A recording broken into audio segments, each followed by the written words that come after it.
अस्सलाम वालेकुम। सुबह सवेरे पाकिस्तान में बहुत खुशामदीद। मैं हूं उवैस मंगलवाला और खुदा का शुक्र है कि उसने हमें आज की सुबह देखना नसीब फरमाई। आज की सुबह का आगाज़ मैं अकेले ही कर रहा हूं और जैसा कि हमने कल बात भी की थी कि मोहतरमा शिफा साहिबा जो है वो आज अपने तालीमी जो मकासद हैं उनके उसमें मसरूफ़ हैं, वो इम्तिहान है आज उनका। बेस्ट ऑफ लक उनको। और आज के प्रोग्राम का आगाज़ करते हैं एक छोटी सी बात से। अच्छा, आप देखें, एक मेज़बान जो है वो इम्तिहानात की तैयारी कर रहा है, दूसरा मेज़बान फ़िल्में देख रहा था। तो कल मैं एक अंग्रेज़ी मूवी देख रहा था, उसके अंदर एक बड़ा ज़बरदस्त डायलॉग था। वो एक खातून थी, उसने एक मर्द से पूछा कि हमारे अंदर दो भेड़िए हैं। हर इंसान के अंदर, बुनियादी तौर पर वो ये कहना चाह रही थी कि हर इंसान के अंदर दो भेड़िए होते हैं। One is darkness and despair, the other is hope and light. एक भेड़िया है जिसे आप कहते हैं कि वो अंधेरा है, वो होपलेसनेस है, वो मायूसी है, और दूसरा भेड़िया है जो रोशनी है, जो उम्मीद की किरण है। और ये दोनों भेड़िए आपस में लड़ते रहते हैं। बताओ कौन जीतेगा? उस मर्द ने जब ये सवाल सुना तो उसके बाद कहा, वो भेड़िया जिसे हम ज़्यादा खुराक देंगे, वो भेड़िया जिसकी हम ज़्यादा नशोनुमा करेंगे, वो जीतेगा। तो अगर हम इंसानी ज़िंदगी का मुताला करें तो हमारे अंदर भी कशमकश चलती रहती है। नेकी और बदी की कशमकश होती है, उम्मीद और नाउमीदी की कशमकश होती है, रोशनी और अंधेरे की एक कशमकश होती है। और उस कशमकश में फ़तह उसे मिलती है जिस तरफ हम ज़्यादा तवज्जो देते हैं, जिसे हम ज़्यादा खुराक देते हैं, जिसकी तरफ हम ज़्यादा माइल होते हैं, जिन लोगों की सोबत में हम ज़्यादा रहते हैं। जिस तरफ ज़्यादा तवज्जो देंगे वैसे ही आपकी नेचर और आपकी पर्सनैलिटी बन जाएगी। तो इस बात का ख्याल रखिए कि आप अपने अंदर क्या ले रहे हैं, कि कैसी खुराक अपने अंदर के उन भेड़ियों को दे रहे हैं। क्योंकि वो जो कंप्यूटर साइंस की टर्मिनोलॉजी होती है जिसे कहते हैं गीगो, यानी गार्बेज इन गार्बेज आउट। अगर आप अपने अंदर गार्बेज डालेंगे तो जो बाहर निकलेगा वो गार्बेज ही होगा। अपनी पर्सनैलिटी को इम्प्रूव करवाना है हमने, और इसी के साथ हम आगे बढ़ते हैं अपने प्रोग्राम में। और सबसे पहले देखते हैं 60 सेकंड न्यूज़, दुनिया में क्या क्या हो रहा है। इमरान खान के आला फौजी अफसर पर इल्ज़ामात बदनीयती पर मबनी हैं, पाक फौज। मुझे मुकदमे के इंदराज के आईनी और कानूनी हक से क्यों महरूम किया गया? इमरान खान के वज़ीर आज़म शहबाज शरीफ से सवालात। ऑडियो लीक, साकिब निसार को बेटे समेत खुसूसी कमेटी में तलब करने का फैसला। IMF से मुआहदे में ताख़ीर, मुल्क में बजट साजी का अमल मुतासिर होने का खदशा। एशिया कप, पाकिस्तान से श्रीलंका मुंतकिल किए जाने का इम्कान, श्रीलंका, बांग्लादेश और अफगानिस्तान की हिमायत। इसराइली तैयारों की गजा पर बमबारी, इस्लामी जहाद के 3 सीनियर तरीन कमांडर समेत 9 फ़लस्तीनी शहीद। कॉन्गो में बारिशों और सैलाब ने तबाही मचा दी, 400 से ज़ायद अफराद हलाक। साबिक अमेरिकी सदर डोनाल्ड ट्रंप के हतक इज़्ज़त के केस में गवाहान के पेश न होने पर उनके नाअहल होने का खदशा। अक़वाम मुत्तहिदा ने अफ़गानिस्तान में फांसी, संसार और कोड़े की सज़ाएं देने का सिलसिला बंद करने का मुतालिबा कर दिया। और कनाडा ने चीनी सिफारतकार ज़ाओ वी को अंदरूनी मामलात में मुदाखलत करने के इल्ज़ाम में मुल्क बदर कर दिया।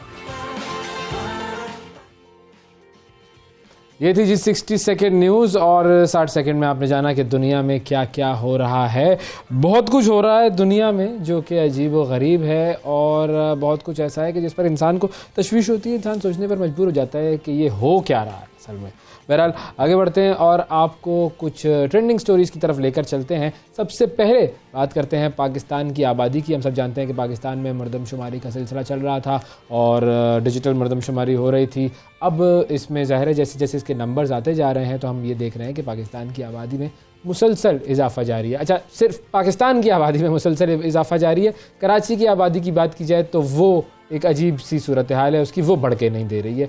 अच्छा, अब ये जो 7वीं मरदमशुमारी है पाकिस्तान की तारीख़ की, और उसके जो अब तक के नताइज आए हैं उससे पता ये चला है कि पाकिस्तान की आबादी तकरीबन 24 करोड़ तक हो गई। ये मरदमशुमारी वैसे बेसिकली 15 मई तक जारी रहेगी और फिर उसके बाद इसके फ़ाइनल रिज़ल्ट्स की जो कंपाइलेशन है वो होगी। अब तक इदारा शुमारियात ने मरदमशुमारी के जो नताइज बताए हैं उनके मुताबिक पाकिस्तान की कुल आबादी 24 करोड़ 33 लाख और 36,354 तक पहुंच गई है।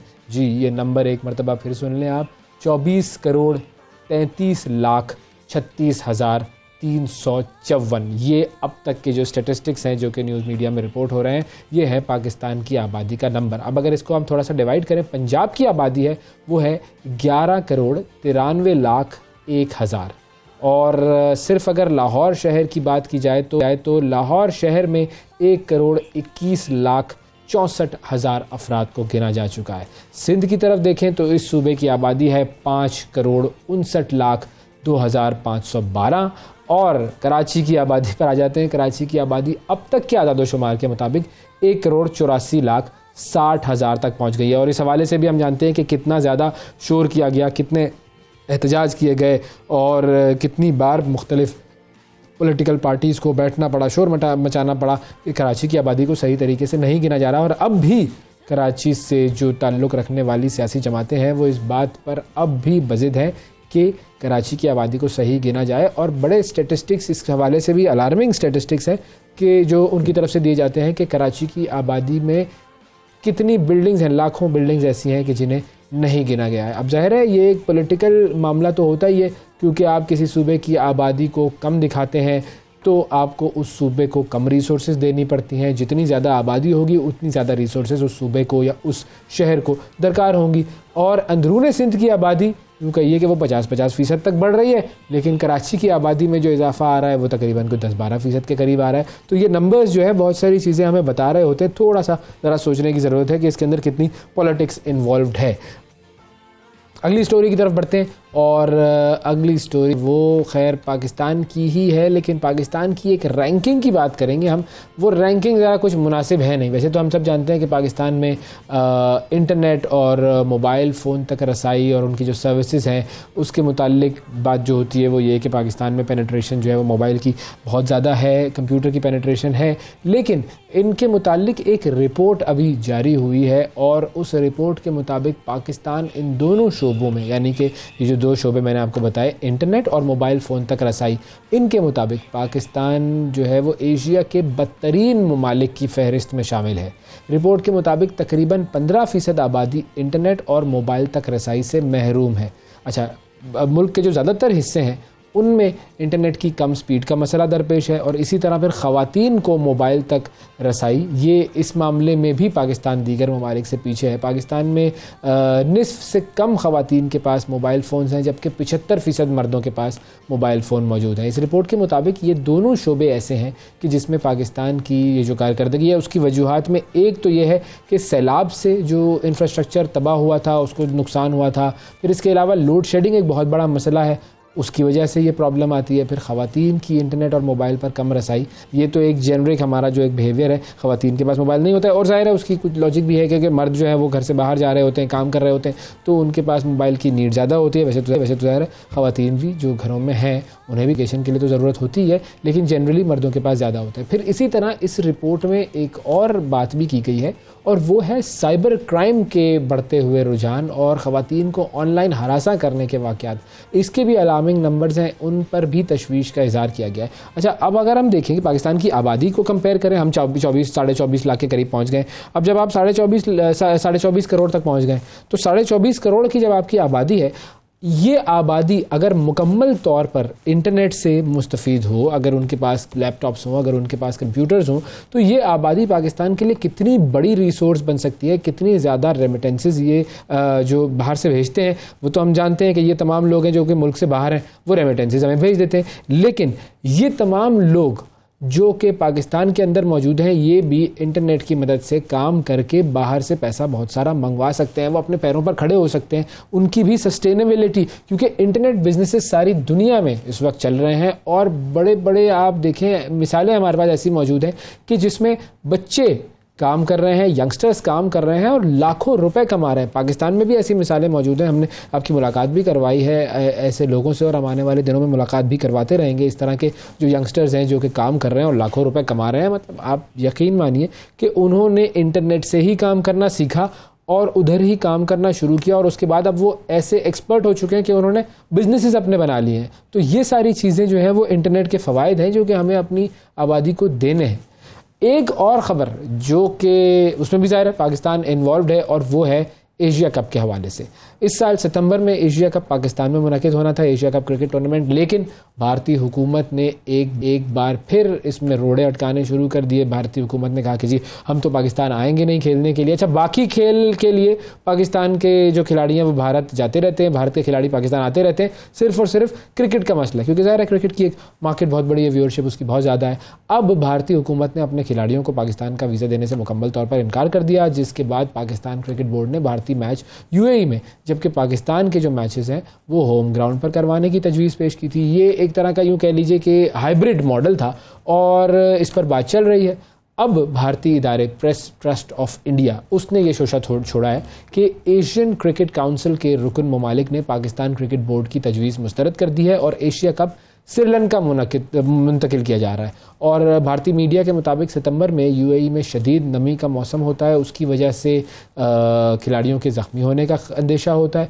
और अगर ये खबर दुरुस्त हुई तो ये देखना होगा कि पाकिस्तान इस 6 मुल्की टूर्नामेंट में हिस्सा लेता है या एहतजाजन इसका बॉयकॉट कर देता है। हमने एक सर्वे भी किया था, उसका रिजल्ट भी आज आपको दिखाएंगे। वो कुछ दिन पहले वो सर्वे हुआ था, वो रह गया था, उसका सर्वे का जो रिजल्ट है वो हम आपको दिखा देंगे आज, क्योंकि बात वही है कि अगर इंडिया की टीम एशिया कप खेलने के लिए पाकिस्तान नहीं आती और पाकिस्तान को एशिया कप की मेज़बानी से हाथ धोने पड़ते हैं, तो फिर क्या पाकिस्तान को वर्ल्ड कप खेलने के लिए जाना चाहिए इंडिया या नहीं? ये सर्वे का रिजल्ट हम आपको थोड़ी देर में दे देते हैं। अगली स्टोरी की तरफ बढ़ते हैं जी। बड़ी मज़ेदार एक स्टोरी आई है। भरपूर नींद, गहरी नींद इंसानी जिस्म के लिए हम सब जानते हैं बड़ी बुनियादी ज़रूरत है, और सोना तो वाकई एक मशगला है, बहुत सारे लोगों का एक बड़ा मशगला होता है। और यही वजह है कि साइंस और टेक्नोलॉजी के ज़रिए नींद में बेहतरी के लिए बड़ी इजादात आती हैं सामने। अब एक ऐसा तकिया बनाया गया है जो न सिर्फ आपका मसाज करता है बल्कि आपके खराटों को भी रोकता है। तो जितने भी लोग खराटे लेते हैं और जितने भी मर्द और ख़वातीन हज़रात, ज़्यादातर मर्द जो खराटे लेते हैं, ख़वातीन बड़ा परेशान होती हैं उससे, तो उनके लिए ये बड़ी खुशखबरी है। इस तकिए के अंदर बेसिकली 4 बैग्स हैं, थैलियाँ जिनको आप कहें, वो सुकड़ती हैं और फैलती रहती हैं और यूँ सर एक ऐसी पोजीशन में आ जाता है जिससे खराटे रुक जाते हैं। और नींद के दौरान जो ही सोने वाला शख्स खराटे शुरू करता है, ये जो थैलियां हैं ये तकिए की पोजीशन को तब्दील कर देती हैं। अच्छा, इसके अंदर मसाज करने वाला निज़ाम भी रखा गया है जो कि गर्दन और कंधे का मसाज करके बड़ा सुकून पहुंचाता है और इंसान गहरी नींद सो जाता है। इस तकिए को आप रिमोट कंट्रोलर से भी चला सकते हैं और इसकी जो कीमत है, तारुफी कीमत जो इंट्रोडक्टरी प्राइस है इसकी, ये $190 रखी गई है और जल्द ही इसकी तिजारती पैमाने पर तैयारी शुरू हो जाएगी। ये देखें, बड़ी ज़बरदस्त साइंस की इजादात हम आपको बताते हैं ना, दुनिया में क्या क्या हो रहा है, कमाल चीज़ें। तो तकिए भी बन रहे हैं, तो देखें ये तकिया पाकिस्तान में कब आता है।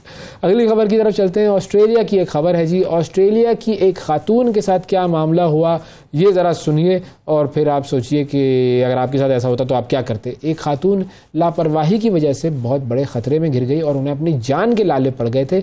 लेलिन नामी खातून है, उन्होंने गाड़ी चलाते हुए एक गलत मोड़ लिया और एक ऐसे इलाके में जहाँ पहुँची जहाँ पर जंगल शुरू होता था, जंगल और ज़मीन बहुत ज़्यादा कीचड़ था, जंगल था। अब वो गलत मोड़ लेकर पहुँच गई वहाँ पर और उनकी गाड़ी इस कीचड़ में फंस गई।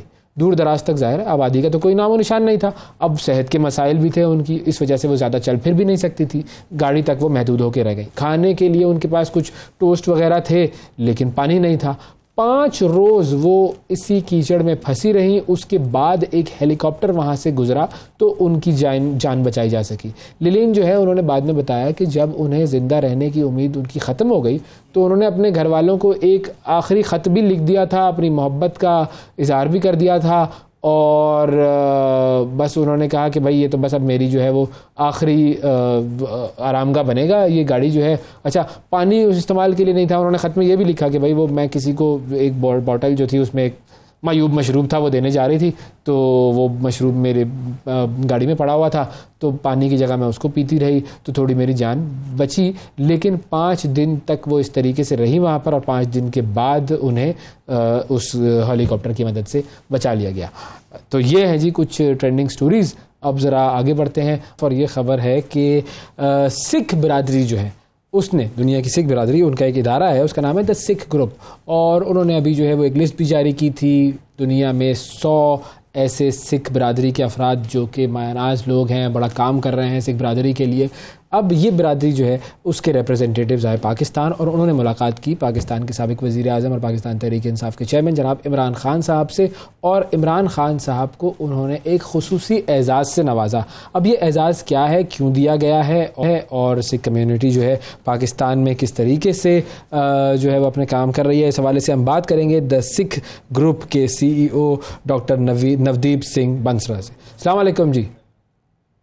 अस्सलाम वालेकुम सर, सबसे पहले तो वेलकम टू पाकिस्तान, और ये बताइए कि ये जो आप लोगों का एजेंडा था पाकिस्तान आने का, इमरान खान साहब से मुलाकात करने का, ये क्या था और ये कौन सा अवार्ड है जिससे आपने इमरान खान साहब को नवाजा है? इमरान खान साहब ਨੂੰ ਵੀ ਜਦੋਂ ਵੀ ਕੋਈ ਵੀ ਸਰਦਾਰ ਹਾਂਜੀ ਤੇ ਆਪਾਂ ਕਹਿ ਰਹੇ ਸੀ ਵੀ ਜਦੋਂ ਵੀ ਆਪਾਂ ਪਾਕਿਸਤਾਨ ਆਉਂਦੇ ਹਾਂ ਤੇ ਇੱਥੇ ਜਿੱਦਾਂ ਸਾਨੂੰ ਪਿਆਰ ਤੇ ਇੱਜ਼ਤ ਮਿਲਦੀ ਆ, ਇਹ ਤਾਂ ਉਹ ਕਿਤੇ ਨਹੀਂ ਮਿਲਦੀ। ਸੋ ਤੁਸੀਂ ਪੁੱਛਿਆ ਵੀ ਇਹ ਅਵਾਰਡ ਕੀ ਹੈ। ਸੋ ਆਪਾਂ I am the founder and CEO of the Sikh group ਤੇ ਸਾਡੇ 8 ਪ੍ਰੋਜੈਕਟ ਆ ਜਿਹੜੇ ਆਪਾਂ ਚਲਾਉਂਦੇ ਆ ਦੁਨੀਆ ਪਰ, ਤੇ ਸਾਰੇ ਨਾਲੋਂ ਵੱਡਾ ਪ੍ਰੋਜੈਕਟ ਹੈਗਾ ਦ ਸਿੱਖ ਅਵਾਰਡਸ। ਤੇ ਦ ਸਿੱਖ ਅਵਾਰਡਸ ਹੈਗਾ ਐਨ ਅਵਾਰਡ ਸੈਰੇਮਨੀ ਜਿੱਥੇ ਆਪਾਂ ਸਿੱਖਾਂ ਨੂੰ ਸਨਮਾਨ ਦਿੰਦੇ ਆ ਪੂਰੀ ਦੁਨੀਆ ਪਰ। ਉਹ ਵੀ 13 ਅਵਾਰਡ ਦਿੰਦੇ ਆ ਹਰ ਸਾਲ, ਤੇ ਵੇਰੀਅਸ ਕੈਟੇਗਰੀਜ਼ ਹੈਗੀਆਂ, ਪਰ ਇੱਕ ਕੈਟੇਗਰੀ ਹੈਗੀ ਆ ਸਪੈਸ਼ਲ ਰੈਕਗਨੀਸ਼ਨ ਅਵਾਰਡ। ਸੋ ਇਹ ਅਵਾਰਡ ਦਿੱਤਾ ਜਾਂਦਾ ਕੋਈ ਪ੍ਰਧਾਨ ਮੰਤਰੀ ਜਾਂ ਪ੍ਰੈਜ਼ੀਡੈਂਟ ਜਾਂ ਵਰਲਡ ਲੀਡਰ ਨੂੰ ਜਿਹਨੇ ਸਾਡੇ ਕੌਮ ਵਾਸਤੇ ਬਹੁਤ ਵੱਡਾ ਕੰਮ ਕੀਤਾ ਹੁੰਦਾ। ਸੋ ਮਹਾਰਾਜ ਕਿਰਪਾ ਦੇ ਨਾਲ, ਅੱਲਾਹ ਤਾਲਾ ਦੇ ਕਿਰਪਾ ਦੇ ਨਾਲ ਆਪਾਂ ਤਕਰੀਬਨ ਜਿੰਨੇ ਵੀ ਹੈਗੇ ਆ ਵੱਡੇ ਵੱਡੇ ਪ੍ਰਧਾਨ ਮੰਤਰੀ, ਉਹਨਾਂ ਨੂੰ ਆਪਾਂ ਸਨਮਾਨ ਕੀਤਾ ਹੈ। ਤੇ ਕੱਲ ਜਿਹੜਾ ਤੁਹਾਨੂੰ ਅੱਜ ਸਵੇਰੇ ਜਿੱਦਾਂ ਤੁਹਾਨੂੰ ਪਤਾ ਹੀ ਆ, ਆਪਾਂ ਇੱਕ ਅਵਾਰਡ ਦਿੱਤਾ, special recognition award to former Prime Minister of Pakistan, Imran Khan. ਤੇ the reason ਜਾਂ ਆਪਾਂ ਕਿਉਂ ਦਿੱਤਾ ਉਹ ਹੈਗਾ ਕਿਉਂਕਿ ਇਹਨਾਂ ਨੇ ਮਾਮਲਾ ਸ਼ੁਰੂ ਕੀਤਾ ਸੀਗਾ ਕਰਤਾਰਪੁਰ ਕੋਰੀਡੋਰ ਦਾ, ਜਿੱਥੇ ਬਹੁਤ ਵੱਡੀ ਗੱਲ ਸੀ। ਸਿਰਫ ਇਹਨਾਂ ਨੇ 2 ਗੁਰਦੁਆਰੇ ਲਿੰਕ ਨਹੀਂ ਕੀਤੇ, ਇਹਨਾਂ ਨੇ 2 ਕੰਟਰੀਜ਼ ਦਾ ਲਿੰਕ ਕੀਤਾ ਜਿੱਥੇ 70 ਸਾਲ ਤੋਂ ਉੱਪਰ ਰਿਸਟ੍ਰਿਕਸ਼ਨਸ ਪਾਈਆਂ ਗਈਆਂ ਹੈਗੀਆਂ ਸੀਗੀਆਂ। ਸੋ ਇਹ ਬਹੁਤ ਵੱਡੀ ਗੱਲ ਸੀ, ਸਿਰਫ ਨਹੀਂ ਪਾਕਿਸਤਾਨ ਤੇ ਇੰਡੀਆ ਦੇ ਸਿੱਖ ਵਾਸਤੇ, ਪਰ ਪੂਰੀ ਦੁਨੀਆ ਦੇ ਸਿੱਖ ਵਾਸਤੇ ਇਹ ਬਹੁਤ ਬਹੁਤ ਵੱਡੀ ਗੱਲ ਸੀ। ਤੇ ਅੱਜ ਤੱਕ ਰੋਜ਼ ਦੀ ਗੱਲ ਆ ਵੀ ਸਿੱਖ ਜਦੋਂ ਵੀ ਕੋਈ ਪੰਜਾਬ ਜਾਂ ਪਾਕਿਸਤਾਨ ਆਉਂਦਾ ਆ ਯਾਤਰਾ ਲਈ, ਜ਼ਰੂਰ ਉਹਨੇ ਕਰਤਾਰਪੁਰ ਕੋਰੀਡੋਰ ਨੂੰ ਦੇਖਣਾ ਤੇ ਯੂਜ਼ ਕਰੋਗੇ। ਤੇ ਦੂਜੀ ਗੱਲ, ਹਾਂ तो डॉक्टर साहब ਤੁਸੀਂ ਮੈਨੂੰ ਇਹ ਦੱਸੋ ਡਾਕਟਰ ਸਾਹਿਬ, ਤੁਸੀਂ ਵਿਜ਼ਿਟ ਕੀਤਾ ਸੀ ਕਰਤਾਰਪੁਰ? ਹਾਂਜੀ, ਦੇਖ ਲਓ, ਇਹ ਵੀ ਹੁਣ I feel very privileged, ਆਪਾਂ very lucky ਸੀਗੇ। ਮੈਂ ਐਕਚੁਅਲੀ 9 ਨਵੰਬਰ ਜਦੋਂ ਕਰਤਾਰਪੁਰ ਕੋਰੀਡੋਰ ਖੁੱਲਿਆ ਸੀਗਾ, ਮੈਂ ਉੱਥੇ ਵੀ ਪਹੁੰਚਿਆ ਸੀਗਾ। ਮੈਨੂੰ ਇਨਵੀਟੇਸ਼ਨ ਮਿਲੀ ਸੀ ਪਾਕਿਸਤਾਨ ਗਵਰਨਮੈਂਟ ਤੋਂ। ਸੋ ਮੈਂ ਉੱਥੇ ਵੀ ਪਹੁੰਚਿਆ ਜਦੋਂ ਓਪਨਿੰਗ ਹੋਈ ਸੀ। ਸੋ ਉਹ ਵੀ ਸਮਾਗਮ ਬਹੁਤ ਬਹੁਤ ਖੂਬਸੂਰਤ ਸੀਗਾ।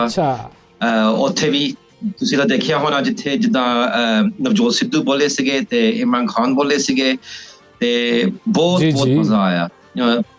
ਸੋ Sir, I was also there. It was a historic occasion. Historic occasion थी। वाकई हमने भी बड़ा महसूस किया वहाँ पर कि कैसे जो है वो एक वो जिसको आप कहते हैं ना ब्रदरली रिलेशंस नज़र आते हैं कि सिख कम्युनिटी के लिए किस तरीके से उन्होंने वो काम किया था। वो क्या फीलिंग्स थी, और उसके बाद जितने लोग आपके भी ज़ाहिर है दोस्त जानने वाले सब वहाँ पर आए होंगे, इतनी रिस्पेक्टेड जगह है आपके लिए। How do these people feel now about it?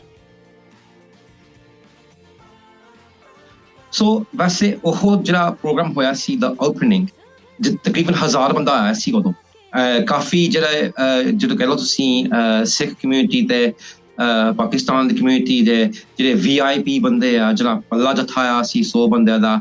ਸੋ ਇਹ ਸਾਰਿਆਂ ਨੂੰ ਬਹੁਤ pride ਦੀ ਗੱਲ ਸੀਗੀ. It was a very proud moment for the Sikh community to come to Pakistan and view and be a part of the opening. ਹੁਣ ਜਿੱਦਾਂ ਤੁਸੀਂ ਕਿਹਾ ਨਾ, ਇਹ ਤਾਂ ਹੁਣ ਸਾਰੀ ਜ਼ਿੰਦਗੀ ਪਰ ਸਾਡੇ ਨਾਲ ਰਹਿਣੀ ਆ ਵੀ ਆਪਾਂ both you and me were very lucky to be a part of that opening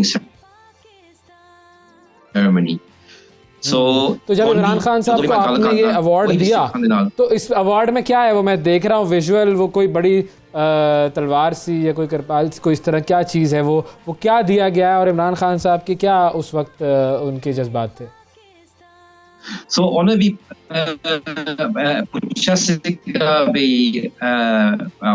ਕਿਉਂ ਸਨਮਾਨ ਕੀਤਾ ਗਿਆ. ਸੋ ਆਪਾਂ ਪਹਿਲਾਂ ਦੱਸਿਆ ਸੀ ਵੀ ਕਰਤਾਰਪੁਰ ਕੋਰੀਡੋਰ ਦਾ. ਦੂਜੀ ਗੱਲ ਸੀਗੀ ਵੀ ਇਹਨਾਂ ਨੇ ਨਾਲੇ ਇੱਕ ਰੇਲਵੇ ਸਟੇਸ਼ਨ ਵੀ ਬਣਾਇਆ ਨਨਕਾਣਾ ਸਾਹਿਬ, ਜਿੱਥੇ ਨਾਮ ਲਿੱਤਾ ਹੋਇਆ ਗੁਰੂ ਨਾਨਕ ਦੇਵ ਜੀ ਦਾ. ਤੇ ਤੀਸਰੀ ਗੱਲ ਯੂਨੀਵਰਸਿਟੀ ਵੀ ਉੱਥੇ ਬਣੀ ਹੋਈ ਆ, ਉਹਦਾ ਵੀ ਨਾਮ ਗੁਰੂ ਨਾਨਕ ਦੇਵ ਜੀ ਦਾ ਲਿੱਤਾ ਹੋਇਆ. ਸੋ ਇਹ ਤਿੰਨ ਜਿਹੜੇ ਵੱਡੇ ਉਪਰਾਲੇ ਕੀਤੇ ਸੀਗੇ 2020-2019 ਦੇ ਵਿੱਚ, ਉਹਦੇ ਵਾਸਤੇ ਆਪਾਂ ਇਹ ਅਵਾਰਡ ਦਿੱਤਾ. ਤੇ ਜਦੋਂ ਆਪਾਂ ਦੱਸਿਆ ਇਹ ਗੱਲਾਂ, ਤੁਸੀਂ ਵੀਡੀਓ ਵਿੱਚ ਦੇਖਿਆ ਹੋਣਾ, ਮੁਲਾਜ਼ਾ ਤਾਂ ਉਹ ਵੀਡੀਓ ਤਾਂ ਵੌਇਸ ਦੀ ਆ ਰਹੀ ਨਹੀਂ, ਪਰ ਉਹ ਕਾਫੀ ਇਮੋਸ਼ਨਲ ਹੋ ਗਏ ਸੀਗੇ. ਤੇ ਉਹਨਾਂ ਨੇ ਵੀ ਕਿਹਾ ਵੀ ਤੁਹਾਡਾ ਬਹੁਤ ਬਹੁਤ ਧੰਨਵਾਦ. ਤੇ ਜਦੋਂ ਉਹਨੂੰ ਪਤਾ ਲੱਗ ਗਿਆ ਵੀ ਕਰਤਾਰਪੁਰ ਸਿੱਖਾਂ ਵਾਸਤੇ ਕੀ ਚੀਜ਼ ਆ, ਉਹਨੇ ਫਿਰ ਕਿਹਾ ਵੀ ਆਪਾਂ ਸਾਡੀ ਗਵਰਨਮੈਂਟ ਨੇ ਹਰ ਹਾਲਤ ਇਹ ਕਰਤਾਰਪੁਰ ਖੋਲ੍ਹਣਾ ਆ. ਤੇ ਇਹਨਾਂ ਨੇ ਉਹ ਨਾਲੇ ਵੀ ਕਿਹਾ ਸੀਗਾ ਵੀ the minorities should feel like one of our citizens. ਬਹੁਤ ਵੱਡੀ ਗੱਲ ਆ. ਤੇ ਜਿੱਦਾਂ this is the basic rule, the minorities should feel like one of our citizens and they should be given all rights, and this is what we try to do. This is the basic ideology of Pakistan. Thank you ji. हमारे साथ मौजूद थे doctor Navdeep Singh Bansal और the Sikh group के सी. उन्होंने इमरान खान साहब को award दिया और बड़े ज़बरदस्त जज्बात हैं जी इनके. करतारपुर कॉरिडोर जब खुला और जो सारा वहाँ पर सिलसिला हुआ, वो एक ऐसा इंसिडेंट था, एक ऐसा वो बड़ा वाक़या था, हिस्टोरिक ओकेजन था कि जिसके ऊपर तमाम दुनिया से सिख बरादरी वहाँ पर आई और अब भी आती रहती है. और यही है ज़िंदा कौमों का तरीका कि वो हर एक के लिए अकोमोडेट करते हैं अपने आप को, हर एक को वो सर्विसेज देते हैं. वो चाहते हैं कि तमाम माइनॉरिटीज़ जो हैं बहुत अच्छे तरीके से इस मुल्क में रहें. वक्फा लेते हैं, वक्फे के बाद दोबारा हाजिर होंगे. Stay with us. सुबह सवेरे पाकिस्तान, सुबह सवेरे पाकिस्तान, सुबह सवेरे पाकिस्तान. Welcome back. सुबह सवेरे पाकिस्तान में एक मरतबा फिर खुशामदीद. जो गुज़िश्ता वीकेंड जो गुज़रा है, हफ्ते को आपने देखा कि जी बरतानिया में बादशाह चार्ल्स सोएम की जो तकरीब ताजपोशी थी, सारी दुनिया में उसे देखा गया. एक बहुत बड़ा इवेंट था, एक बहुत हिस्टोरिक इवेंट था. और क्या उस तकरीब की शान शौकत थी. जिन सब लोगों ने इस तकरीब को टेलीविज़न स्क्रीन्स पर देखा, उन सब ने ये जाना कि जी किस तरीके से एक पूरा प्रोसेस, एक अमल में लाया जाता है. और ज़ाहिर है हम जो इस जनरेशन से ताल्लुक़ रखते हैं, हमने पहली मरतबा इस तरह की कोई चीज़ अपनी ज़िंदगी में देखी. इससे पहले हम जो रॉयल फैमिली थी उनकी वेडिंग्स तो देखते थे, लेकिन ये जो सेरेमनी थी इसकी एक अलग इसका एक लेवल था. और इससे पहले जब मलिका साहिबा की जो ताजपोशी हुई थी, वो ज़ाहिर है हमारी जनरेशन ने नहीं देखी थी. अब ये जो कॉरोनेशन सेरेमनी थी, इसकी इम्पोर्टेंस क्या है, क्या इसकी सिग्निफिकेंस है बरतानिया के लिए, पाकिस्तान के लिए, इस हवाले से हम बात करेंगे. और हमारे साथ आज एक बहुत ख़ास मेहमान मौजूद हैं. हमारे साथ मौजूद हैं जो मोयर, जो कि डेवलपमेंट डायरेक्टर हैं ब्रिटिश हाई कमीशन की इस्लामाबाद में. उनसे हम बात करते हैं. हेलो, अस्सलाम वालेकुम जो. Assalamu alaikum. Thank you so much for having me. Welcome to the show. And first of all, if you can explain what exactly is your job as a development director, what do you do? Sure, absolutely. So here in Pakistan, the UK has a partnership with many Pakistani organisations and the government here for development. So that means climate sustainability, health, education, economic reform, a whole range of issues that matter to Pakistan's development. Okay, and you look after all these affairs. I look after the portfolio. And it's been around 9 months that you're here? I've been here for 9 months, but it's a very long development partnership that we have with Pakistan. It's been going for about 30 years. So how have these 9 months been? You've started to learn a little bit of Urdu, interacting with people. Oh gosh, my Urdu is shameful, but it's been a wonderful 9 months here. I've so enjoyed it, and everybody has been so hospitable. and welcoming, and I've learnt so much already. Well, we will also be learning about this whole thing, the coronation ceremony from you. What is the significance of this whole event? It was a majestic event. We all saw it on Yes. TV, the grandeur and everything. So, what exactly is the significance of this event? Absolutely. Well, it was a really significant event for the UK, but also for the Commonwealth, because of course Yes. Their Majesties are the head of the Commonwealth. Right. And these events, they don't come along very often. So the last coronation was in 1953, 70 years ago. Yes. And so the coronation of King Charles was a very historic event, but also if you watch the ceremony you'll have seen that it was very forward-looking. It was a ceremony full of young people. We had many different faiths in Westminster Abbey. So although it built on that 900 years of tradition, it was also very forward-looking and reflects modern And I UK saw life. the king meeting all those people from different religions. He was there, the people were there, he met them. It was Yes. it was a very close connection that we witnessed. Absolutely. I mean, it's been a big priority for King Charles to have that connection with many different faiths. Exactly. Okay, Yeah. now coming to education. Yeah. Can you elaborate what the Commonwealth does education-wise and what do you offer to the young people? Sure, absolutely. So the Commonwealth, as you know, it's a family of nations. There are 56 nations in the Commonwealth. And would you believe that 1.5 billion people in the Commonwealth are under the age of 30. So it's a very young community in the Commonwealth, and that's why this year is the Commonwealth's Year of Youth, Year of Youth, 2023. yes, The Commonwealth offers a So we are lot. excluded from that year. I'm not disclosing my age, but yeah, let's just say the I'm focus excluded. the focus is on the young people, absolutely. And the Commonwealth has a whole range of initiatives for young people. So, for instance, here in Pakistan, the Queen's Commonwealth Trust has opened up a chapter Okay. here, and they give support to young entrepreneurs in Pakistan to help them network with each other and also to get into their sectors, whether that's education or agriculture, inclusion or community. So, yeah, there are lots Okay. of different initiatives going on. And you have this campaign also, which is read 1 hour a day. So let's watch this video. पहले हम एक video देखते हैं, उसके बाद फिर हम इस पर बात करते हैं कि ये कैंपेन है क्या. ओके, वीडियो हमारे साथ चल रही है. ओके, वीडियो चल रही है और इस वीडियो में बेसिकली इस कैंपेन के बारे में बताया जा रहा है कि जो कैंपेन है जिसके अंदर राग़िब किया जा रहा है लोगों को, बच्चों को, कि वो 1 घंटा रोज़ाना पढ़ने की तरफ जाएं. ये जो किताबों से दोस्ती वाला अमल है, ये अगर आप 1 घंटे से शुरू करेंगे तो इससे बेहतर कोई चीज़ नहीं हो सकती. ये वीडियो साथ साथ चल रही है. So what exactly is this campaign read 1 hour a day? Well, Pakistan has a learning crisis. Very sadly, 8 out of 10 children can't read a simple paragraph by the age of 10. And of course, the floods and COVID-19, that's meant that many Yes, more that children multiplied the have fact, dropped yes. out of school. So we are running a campaign together with our partners here in Pakistan to encourage all children to read for 1 hour a day, whether that's partly at school, partly at home, reading with parents. Very important. It's so important for foundational learning. It really is the building block to help you unlock lifelong learning. And what about girls' education? That is also a very important area. Absolutely. So we've been working for a long time on girls' education here in Pakistan. Girls have a right to education, and they have a right Absolutely. to 12 years of education. That's the key. Ensure that girls stay in school throughout their secondary years. It makes an enormous difference to their future lives and the lives of their family. For And to the instance- future of the country as well. Absolutely, absolutely, to the economic potential of Pakistan. We know that when girls are educated, they tend to have smaller, healthier families. Their earnings later in life increase by 20% for every extra year of education they have. So this is a really important issue. It's a game changer for development. It is. Okay, and now since you mentioned the floods, let's talk about the assistance that you're providing and the initiatives related to flood activities that you're doing. Sure. Because as you know, that floods, it was the most devastating floods that we've experienced. Sure, absolutely. No, the floods have been absolutely devastating, and I've witnessed firsthand, some of those villages that have been waterlogged for months. It's Washed really out, terrible. yes. Yeah, just washed out. In terms of education, Pakistan has a large number of children that are out of school, sadly, but that was exacerbated by the floods. We think about 3.5 million more children are out of school as a result of the floods. That's about 25 million children out of school here. So we've been doing a whole range of things. I think our total contribution to the floods so far is about £40 million.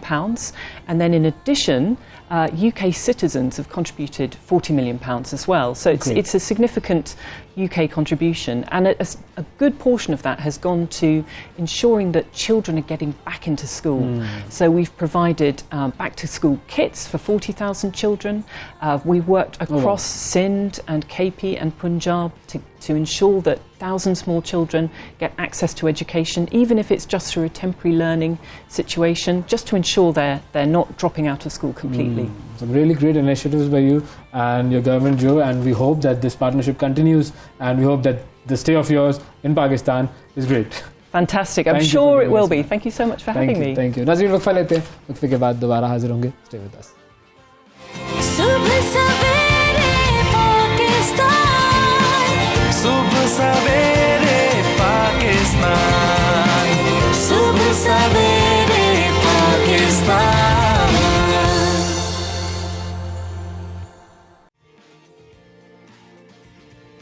Welcome back. सुबह सवेरे पाकिस्तान में एक मरतबा फिर खुशामदीद. 2016 में America में शाया होने वाली एक तहकीक में बताया गया कि अमेरिका में मौजूद अक़लियती ग्रोहों में सबसे ज़्यादा मुसलमानों को इम्तियाजी सलूक का सामना करना पड़ता है, और उसके बाद आने वाली तमाम तहकीकात ने इस बात की तस्दीक की.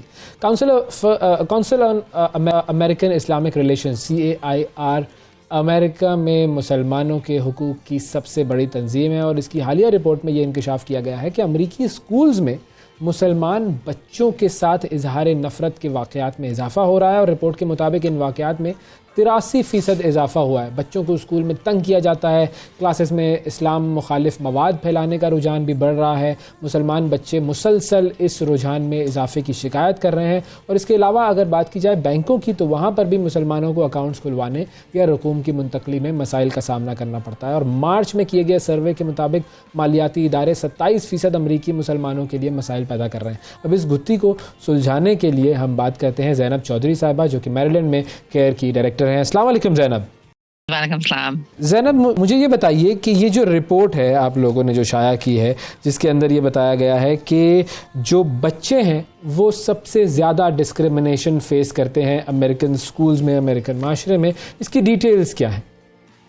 Sure. So my organization, the Council on American Islamic Relations, we track and monitor जो मतलब मुसलमानों के खिलाफ जो हादसे होते हैं, hate crimes, bias incidents, discrimination, harassment, bullying, काफ़ी किस्म की जो मतलब जैसे discrimination complaints आती हैं हमारी आपस में मुख्तलिफ from different parts of society. तो our reports, our research shows कि जो मुसलमान बच्चे हैं यहाँ पे हमारी society में, उनको काफ़ी हद तक मतलब जैसे मुश्किलात बर्दाश्त करनी पड़ रही है. They are really being targeted because of their religion, their race, and their ethnicity. And even though overall जो report के जो findings हैं, overall the number of complaints decreased in 2022 जो हमारी organization ने receive की थी in 2022 as compared to 2021, which is the first time that this happened in over 20 years, or in several years. लेकिन at the same time complaints about school incidents increased by over 60%. और ये this is a very disturbing phenomenon. लेकिन जो जिस किस्म की complaints आती है हमारे आपस में, उसके मुताबिक it does fall in line with that, because many of the complaints that we do receive are from parents and their children जो जिनको मतलब जैसे मुश्किलात बर्दाश्त करनी पड़ी है स्कूलों में. अच्छा, अब ये किस तरह की मुश्किलात होती हैं? Can you elaborate it a little bit, and can you give us some specific incidents as to what happened with them? Yeah, of course. So one particular incident यहाँ पे जो Maryland में यहाँ पे बच्ची थी, she's in middle school, तो वो हिजाब लेती है सर पे ना, वो दुपट्टा जैसे पर्दा करती है, तो उसकी जो क्लासमेट्स हैं उसका हिजाब को उतार कर तो उसको गले में जैसे दबाने की कोशिश की थी बाथरूम में. She went to use the restroom at school and they tried to choke her with her hijab, and they called her very bigoted slurs, and they basically told her to go back to where you came from. ये जो बच्ची थी actually Afghanistan से नहीं आई थी अपनी family के साथ, तो उसके लिए जैसे बहुत शॉक गुजरा था कि उसने कभी एक्सपेक्ट नहीं था किया कि उसके साथ ऐसे हादसा होगा. और ये in this particular case it was very egregious because इस केस में ये एक टीचर था उसी स्कूल में जिसने उस बच्ची को ना बाथरूम में बंद किया था। तो जब बच्चे को बाथरूम में बंद किया था, there were other students in the bathroom at the same time, तो they started attacking her। तो तकरीबन आधे घंटे के लिए वो बच्ची बाथरूम में बंद रही थी, तो उसको काफ़ी मतलब जैसे मुश्किल ordeal हुआ था। So we were able to get justice for her. We were able to work with the school system to make sure कि वो जो टीचर है वो बच्चों के साथ उसका नहीं होता है मतलब राब्ता, like he's not able to teach children anymore, and we had Bilkul, yeah. And we had like other sorts of steps that we required of the school system to make sure that they were taking these incidents seriously. Because one of the other things that we've seen is when these kind of incidents happen, sometimes jo school systems, they don't take them seriously. They try to brush them under the rug, or they, try to minimize it because for different reasons, right? Like in hamare jo priority, it's the safety and security of our communities. And every child, especially Muslim children, have the right to feel safe and included and visible in schools. So the report that we published earlier this year, it really highlights the fact that we need to invest more resources and attention towards making sure that children feel protected. Okay अच्छा, मुझे ये भी बताएं कि अब जैसे हमने इसमें जिक्र ये किया कि एक तो सबसे पहले ये बताएं कि बिकॉज यू आल्सो टेक हिजाब, अब आपको अपने हिजाब की वजह से कभी इस तरह की डिस्क्रिमिनेशन का सामना करना पड़ा है? I actually started wearing hijab जब मैं 19 years old थी. So जब मैं in my elementary school, middle school, I did not wear hijab. So after I started wearing hijab, होता है बाज़ का इतना ज़्यादा नहीं है. I'm very confident in my Muslim identity. I'm a proud daughter of Pakistani immigrants. और मेरे लिए ये मेरी like it's a part of my identity. So मुझे इतना ज़्यादा मतलब जैसे like महसूस नहीं होता है. Lekin we do receive complaints very frequently of people who are visibly Muslim, whether they have a beard, whether they wear kufi, whether they wear salwar kameez or hijab.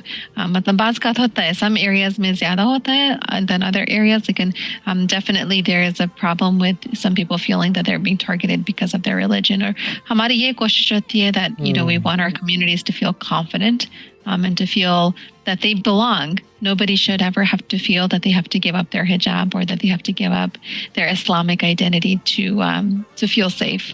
तो ये हमारी कोशिश होती है. Absolutely, and one should be proud of their identity. और ज़ाहिर है उसके अंदर problems आएंगी आपको, but you need to be confident enough कि हम उस problems के खिलाफ खड़े हों.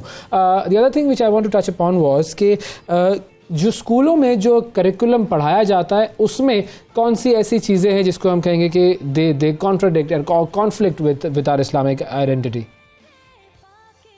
वो मतलब जैसे आजकल ज़्यादा ये हो रहा है कि ये जो ह्यूमन सेक्सुअलिटी और जो LGBTQ प्लस जो वैल्यूज़ हैं जो स्कूल्स में पढ़ाए जा रहे हैं, काफ़ी पेरेंट्स ने हमें कांटेक्ट किया और वो अपने बच्चों को मतलब ऑप्ट आउट करवाना चाहते हैं. बाज़ का ये होता है कि मतलब जैसे एलिमेंट्री स्कूल चिल्ड्रन जो प्री-K, किंडरगार्टन, फर्स्ट ग्रेड जो बिल्कुल छोटे बच्चे हैं उनको क्लासों में मतलब इस तरह की चीज़ें पढ़ाई जा रही हैं और डिस्कस की जा रही हैं. और पेरेंट्स का ये होता है कि वो चाहते हैं कि वो खुद अपने बच्चों के साथ ये डिस्कशंस करें और उनको मतलब उनकी तरबियत करें. तो ये पब्लिक स्कूल सिस्टम खासकर जो है ये their curriculums are changing और वो ये कोशिश कर रहे हैं कि इस तरह की ज़्यादा सब्जेक्ट्स इंट्रोड्यूस करने की. और one of the reasons for that is because we are seeing an uptick in hate crimes against those communities. तो वो कोशिश कर रहे हैं कि मतलब जैसे ज़्यादा टॉलरेंस हो. लेकिन ये भी बहुत ज़रूरी है कि टॉलरेंस करते एक कम्युनिटी के लिए दूसरी कम्युनिटी के ख़िलाफ़ मतलब उनके राइट्स ना वायलेट हों. और हमारी ये कोशिश है कि स्कूल्स के साथ ये राब्ता करने के लिए अगर गवर्नमेंट जी मैं ये पूछना चाह रहा हूँ कि अगर गवर्नमेंट की बात की जाए तो गवर्नमेंट कर रही है कि जिससे ये इस्लामोफोबिया जो है वो थोड़ा कम हो. बिकॉज पॉलिटिकली जब हम बात करते हैं तो एक ट्रंप है, एक तरफ जो बाइडन है, और इन दोनों के जो आइडियोलॉजीज़ हैं वो बिल्कुल अलग हैं. वो दोनों जो हैं वो अलग अलग तरीक़ों से मुस्लिम कम्युनिटी को डील करते हैं और उनका जो उनका एटीट्यूड है टुवर्ड्स मुस्लिम्स और टुवर्ड्स इमिग्रेंट्स वो बिल्कुल अलग है. तो उन दोनों की तरफ से या जो गवर्नमेंट है उसकी तरफ से कोई ऐसी चीज़ जिससे लगे कि ये इसमें the serious in combating Islamophobia? Yeah, there was actually a bill that was introduced in Congress that focuses on combating global Islamophobia, not just in the United States, क्योंकि हम देख रहे हैं जैसे बहुत सारे मुल्क हैं around the world जहाँ पे मुसलमानों के खिलाफ हादसे हो रहे हैं, from Kashmir to Palestine to Pakistan to India to not Pakistan, to India to China to so many different countries, France, in many European countries we're seeing an uptick in Islamophobia and policies that are discriminatory towards Muslims and towards Islam. So with this particular bill that was introduced to Congress, my organization made this a priority during our Muslim Lobby Day on Capitol Hill, where we met with members of Congress and we urged them to pass this particular bill. Or there are other steps that the federal government is doing, that the Biden administration is doing to help promote inclusivity, but at the same time, a lot of work still needs to be done. Just recently, the Biden administration held a Eid celebration at the White House. But wahan pe one of the most most well-known Muslim politicians in the United States, a mayor in New Jersey, who was Muslim, was denied entry by the Secret Service. And this is somebody who, is so well known in the community. He has been a staple of the New Jersey Muslim community for many years. He's one of the longest elected officials in Muslim elected officials in the history of the country, and he was denied entry to the White House by the Secret Service. And part of it is because of these discriminatory watch lists, जहाँ पे मुसलमानों के नाम उसमें शामिल हो जाते हैं, तो मुसलमानों को पता नहीं होता कि किस वजह से their names have been added. And so we're calling for greater transparency. And in the report that we published, we've actually listed recommendations that we're calling on all levels of the government, federal, state, and local, to incorporate these changes and make sure that our communities are not being treated wrongly or unfairly, and there is justice. Right. Thank you Zainab, thank you, बहुत शुक्रिया आपका कि आपने time दिया हमें, और बहुत अहम इशू था जिसके ऊपर बात करना बड़ा ज़रूरी थी. We pray for the safety of all the children and the adults obviously जो कि इस्लामोफोबिया फेस कर रहे हैं. बहुत शुक्रिया आपका. Now moving on to Peshawar. आप ख़बरों में सुन भी रहे हैं, देख भी रहे हैं कि जो आटे का क्राइसिस है वो बहुत बढ़ चुका है. आटे की और रोटी की कीमतों में इजाफा हो गया है, महंगाई जो है उससे आवाम परेशान है. तो हमारे नुमाइंदे हैं जी ज़ीशान काकाखेल, उनसे हम जानते हैं कि केपी में, पेशावर में आटे की क्या सूरत हाल है. जी बताइएगा प्लीज़ ज़ीशान. अवैस, बहुत शुक्रिया, सुबह बखैर. महंगाई से जो है शहरी काफ़ी ज़्यादा परेशान दिखाई दे रहे हैं. पेशावर के हर दूसरा फ़र्द जो है महंगाई का रोना रो रहे हैं.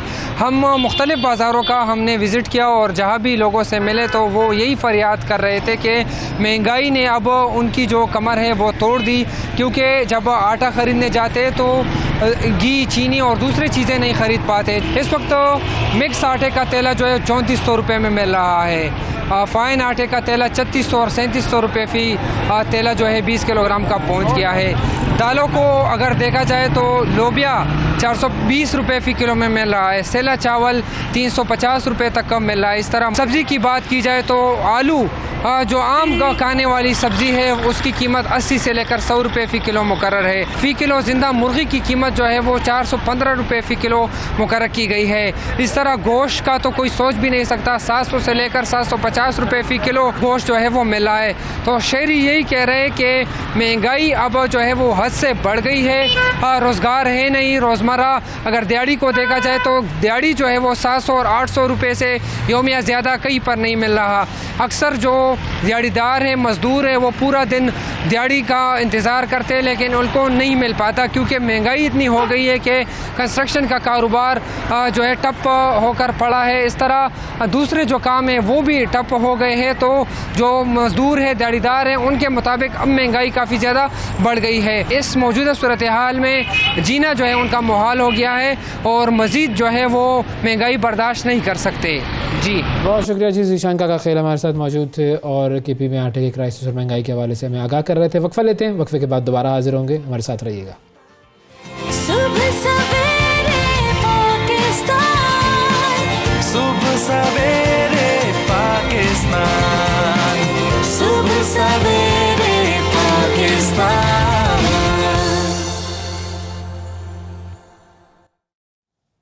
Welcome back. सुबह सवेरे पाकिस्तान में एक मरतबा फिर खुशामदीद। ब्रेक से पहले हम बात कर रहे थे महंगाई की बढ़ती हुई लहर की और किस तरीके से आटे का क्राइसिस है और आटे का बहरान है। आटे की और रोटी की कीमतों में इजाफा होता जा रहा है। इसके अलावा भी दीगर अशिया जो है उनकी कीमतों में भी इजाफा हो रहा है और पाकिस्तान में जो इस वक्त अफरात ज़र की शरह है वो तकरीबन 35% के आसपास है। कराची चलते हैं। कराची में हमारे नुमाइंदे शिराज अहमद साहब, उनसे जानते हैं कि कराची में क्या सूरत हाल है। जी शिराज।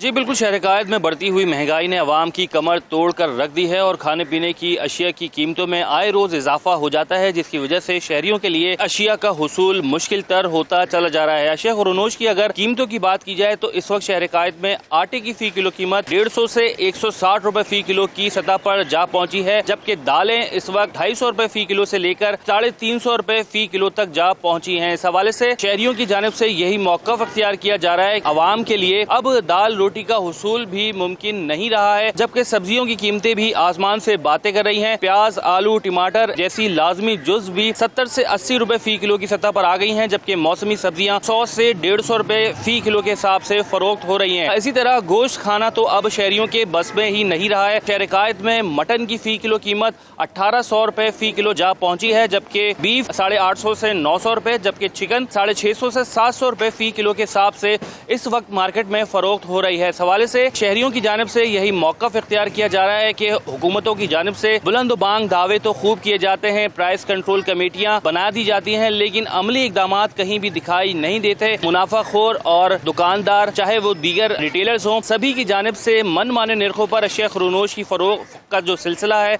वो जारी है और ऐसे में शहरी जो है महंगाई का अजाब भुगत रहे हैं। जी, महंगाई के अजाब के हवाले से बात हो रही थी। बहुत शुक्रिया शिराज। अब ज़रा इस्लामाबाद की तरफ नज़र दौड़ाते हैं और जानते हैं बिलाल आफरीदी से कि इस्लामाबाद में क्या सूरत हाल है। जी बिलाल, बताइएगा। आज बिल्कुल दीगर शहरों की तरह इस्लामाबाद में भी महंगाई की शरह जो है वो बहुत ज़्यादा बढ़ चुकी है। जो शहरी हैं वो महंगाई से काफ़ी ज़्यादा परेशान दिखाई देते हैं। हफ्तावार इदारा शुमारियात की अगर बात की जाए उनकी रिपोर्ट की तो 1.05% तक जो है वो हफ्तावार महंगाई में इजाफा हुआ है, जबकि मजमूई तौर पर जो महंगाई की शरह है वो 48 से जो है वो बढ़ चुकी है, 48% से भी बढ़ चुकी है। अशिया ज़रूरियात की जो बुनियादी चीज़ें हैं जैसे कि आटा है, घी, दाल, चीनी, गोश्त है, चिकन है और दीगर इस तरह की जो अशिया ज़रूरियात की बुनियादी चीज़ें हैं उनकी कीमतें जो है वो काफ़ी हद तक बढ़ चुकी हैं। जबकि इसके साथ साथ सिर्फ यही नहीं कि कीमतें बढ़ चुकी हैं, जबकि ज़िली इंतज़ामिया की जानिब से चेक एंड बैलेंस ना होने की वजह से इस्लामाबाद में बहुत सारी जगहों पर, बहुत सारी मार्केटों से ये भी शिकायत आ रही है कि दुकानदार अपनी मर्ज़ी के रेट जो हैं वो लगाते हैं और शहरी जो कि पहले ही महंगाई से काफ़ी ज़्यादा तंग है, दुकानदार जो है वो अपने प्रॉफिट के लिए जो मज़ीद चीज़ों को महंगा भी फ़रोख्त कर रहे हैं। तो इदारा शुमारियात की अगर रिपोर्ट की बात की जाए तो मजमूई तौर पर मुल्क भर में जिन अफराद की सैलरी 44,000 रुपये तक है उनके लिए महंगाई की शरह जो है वो 49.75% तक बढ़ चुकी है, जबकि इस दौरान 30 अशिया ज़रूरिया जो है वो महंगी हुई हैं, जबकि 9 अशिया ज़रूरिया की कीमतों में जो है वो मामूली सी कमी आई है, जबकि 12 अशिया ज़रूरिया जो है उनकी कीमतों में उनकी कीमतें जो है मुस्तहकम रही हैं। जी बहुत शुक्रिया जी। बात हो रही थी महंगाई के हवाले से और अब हम अपने प्रोग्राम में एक ऐसी ख़ास शख्सियत से आपकी मुलाकात करवाएंगे कि आप सब ज़ाहिर है इनसे बखूबी वाकिफ़ हैं। लाहौर में पैदा हुए, लाहौर से ही ताल्लुक़ रखते हैं। पाकिस्तान के मशहूर मुसन्निफ़, एक उम्दा शायर, एक उम्दा डायरेक्टर, प्रोड्यूसर, फ़िल्मों की कहानियाँ लिखी, मुख्तलिफ़ ड्रामे लिखे, फ़िल्में प्रोड्यूस की। पाकिस्तान की जो ड्रामा इंडस्ट्री है अगर उसकी बात की जाए तो उसमें कई यादगार ड्रामे, कई लाफानी किरदार इन्होंने अता किए। और अगर इनके ड्रामों की बात की जाए, इनके लिखे हुए ड्रामों की बात की जाए तो बूटा फ्रॉम टोबा टेक सिंह, लंडा लंडा बाज़ार, प्यारे अफजल, मेरे पास तुम हो, एक तवील फहरिस्त है जिन्हें देखकर अंदाज़ा होता है कि ये शख्स इंसानी नफ्सियात को किस कदर गहराई से मुताला करता है और फिर समझता है। उनके कई ड्रामों का इख्तिताम ऐसा होता है कि वो जो ग्रीक ट्रेजेडीज़ होती है ना, यूनानी अलमिया जिसे कहा जाता है, उसके मुतालिक अरस्तू ने कहा था कि ऐसा इख्तिताम ड्रामा देखने वालों में कथारसिस पैदा कर लेता है। तो बहुत सारे ड्रामे इनके ऐसे हैं कि जब इंसान इनको देखता है तो इंसान अपना कथारसिस करता है। अब इनसे हम खुद पूछेंगे कि जब वो ड्रामा लिखते हैं तो क्या मुसन्निफ़ का भी कतारसिस होता है या फिर वो अपनी जो तख्लीक है उसके दर्द को सीने से लगाया हुआ फिरता है। इसके अलावा उनकी शोहरत एक और भी है, और वो शोहरत ये है कि बग़ैर किसी से डरे, बग़ैर किसी की परवाह किए बग़ैर अपनी बात, अपना नज़रिया, अपना मौक़िफ़ धड़ल्ले से बयान करते हैं, और यही उनकी जो स्ट्रेंथ है, स्ट्रेंथ ऑफ कैरेक्टर और स्ट्रेंथ ऑफ कन्विक्शन, उसको ज़ाहिर करता है। पाकिस्तानी समाज का जब ये तज्ज़िया करते हैं तो इनके अल्फाज एक सर्जन के निश्तर की तरह तेज़ महसूस होते हैं। हमारे साथ मौजूद है पाकिस्तान के नामवर ड्रामा निगार, डायरेक्टर, शायर जनाब खलीलुर रहमान कमर साहब। अस्सलाम वालेकुम सर। अस्सलाम वालेकुम जनाब, कैसे हैं आप? बिल्कुल ठीक सर, अल्लाह का शुक्र, बहुत शुक्रिया सर, आपने प्रोग्राम के लिए वक्त दिया सर। हमारी आवाज़ में थोड़ा सा वो डिले होगा तो उसको थोड़ा सा हमें मैनेज करना पड़ेगा।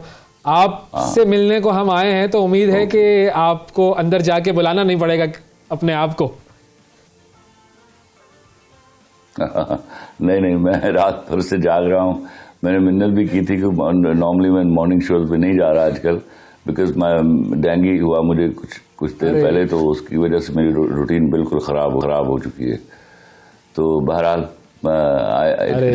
हमारी तरफ से माजरत, लेकिन और हमारे लिए सर बड़ा ये प्लेजर है कि आप हमारे प्रोग्राम में मौजूद हैं और आपकी बातें और आपके जो गुफ्तगू है वो हम सुनते रहते हैं, ड्रामे भी देखते हैं आपके। और ख़ास तौर पर मतलब जब मैंने तो वो बूटा फ्रॉम टोबर टेक सिंह देखा था तो अब उस वक्त ज़ाहिर नहीं पता था कि किसने लिखा है, तो मैं सोचा कौन शख्स है जितने इतना कमाल ड्रामा लिखा है और किस तरीके से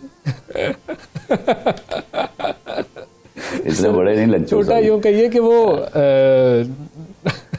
नहीं इतने बड़े नहीं लगते हो आप, ये मत कहना था मुझे, गलत कमिल कह लीजिए।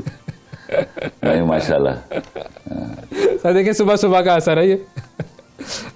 सर ऐसा मुझे बताइए कि आपका जो ड्रामा लिखने का जो ये सफ़र है वो शुरू किस तरीके से हुआ था, क्योंकि इतनी सारी जहतें हैं, शायरी भी है, ड्रामा भी है, फिल्म भी है, आगाज़ किस चीज़ से हुआ था?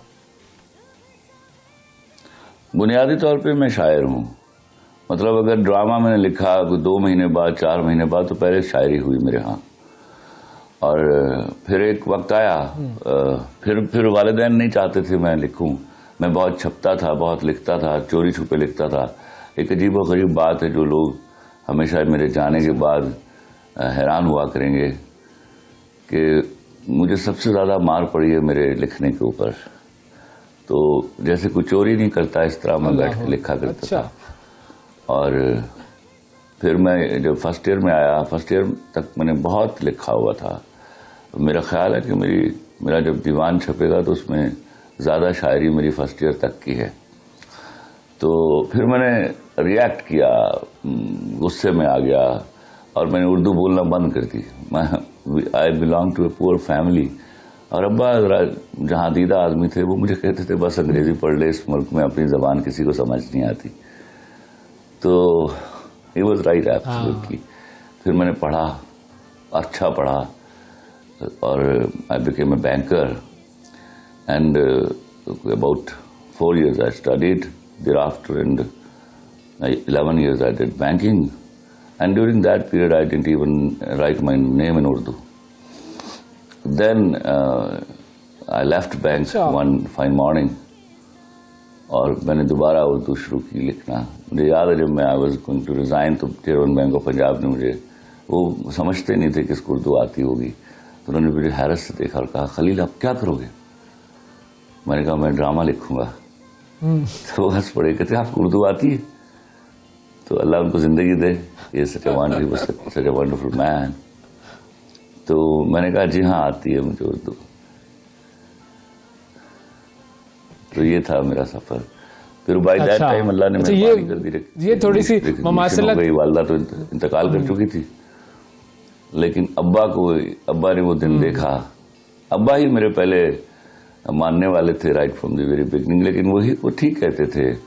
उन्होंने को राइटर का इमेज गलत बनाया हुआ था, तो कि वो कोई बड़ा ही बोसीदा सा आदमी है, बाल उठे हुए, शेप भरी हुई, मैला सा कुर्ता पजामा, एक साइकिल रोल किया हुआ, एक कागज, इस तरह के इमेज था उनका। और मैं जब इंडस्ट्री में दाखिल हुआ फिल्मों में जो दिखाया जाता है, मैंने देखा पार्टली ही वाज राइट, या पार्टली ही वाज राइट। मैं आपको बताऊं, मैंने कोशिश की कि I should elevate the image. अल्लाह मेहरबानी करे और लोगों को ये समझ आ जाए कि मेरे यहाँ का राइटर फर्स्टली इम्पोर्टेंट है देन एनीबडी एल्स। तो वो अपने तय में हमारे यहाँ तो खैर ये जंग नहीं है, हॉलीवुड में तो ये जंग चलती रहती है कि मेरी ख्वाहिश थी अपने राइटर को फिल्म के हिसाब से। हाँ, वो हॉलीवुड में मैं कह रहा हूँ कि वो जंग चलती रहती है ना कि फिल्म जो है वो डायरेक्टर की है या स्क्रीन राइटर की है, जो राइटर है उसकी है। तो हमारे यहाँ पे राइटर को तो वो प्रिविलेज हासिल नहीं है, हम तो ज्यादा लेकिन ये मुमासलत मुझे दुनिया से जाने से पहले साबित करके जाऊंगा। फिल्म राइटर ये जो आपका कन्विक्शन है ना, मैं इसका फैन हूँ सर। एक लौता क्रेडिट नहीं लेता, बट याद रखिएगा it is a complete package of 3 people, 3 parties, firstly writer, secondly director and thirdly actors. और फिर अगर मैं इसको और होमोजीनियस बनाऊं तो these 3 together make the film और द ड्रामा। और किसी के क्रेडिट को जब भी आप कम करेंगे, आप अपने साथ जलालत करेंगे, और वो उसके लिए मैं तैयार नहीं हूं। मैं सबको क्रेडिट देता हूं और मैं कभी भी नहीं चाहता कि किसी भी कीमत पर सही बात है किसी राइटर को अंडर एस्टिमेट किया जाए। उसके लिखे हुए पर इमारत खड़ी करते हैं आप, वरना घर से लिख के ले आए। बिल्कुल, उसकी तख्लीक है, असल तो वही है जिसने जो है वो जान डाली है, बुनियाद तो वहीं से पड़ी है। अच्छा, मैं अपनी ममासलत बयान कर रहा था कि आप चूंकि बैंकिंग से राइटिंग की तरफ आए, मैं भी बैंकिंग से मीडिया की तरफ आया, थिएटर की तरफ आया, तो ये तो मुझे अपने ऊपर थोड़ा सा फख्र महसूस होना शुरू हो रहा है कि रास्ता वही है सर। अच्छा, एक चीज जो आपके बारे में बड़ी समझ आती है और सब लोग देखते भी हैं, बड़े ओपिनियनेटेड हैं आप। और जाहिर है एक शायर को, एक लिखारी को ओपिनियनेटेड होना भी चाहिए। इकबाल, फैज़, चाहे जालिब किसी की भी बात करें, जॉन एलिया की बात करें, ये सब ओपिनियनेटेड लोग थे और इनके ओपिनियन से आप इख्तिलाफ भी कर सकते हैं और आप उसके साथ भी जा सकते हैं। तो आप इतने ओपिनियनेटेड और इतनी कन्विक्शन के साथ जो अपने ओपिनियंस बयान करते हैं माशरे पर, सोसाइटी पर, वो बचपन से ही इसी तरह की आपकी नेचर थी और कभी उसकी वजह से कोई मुश्किल नहीं हुई आपको?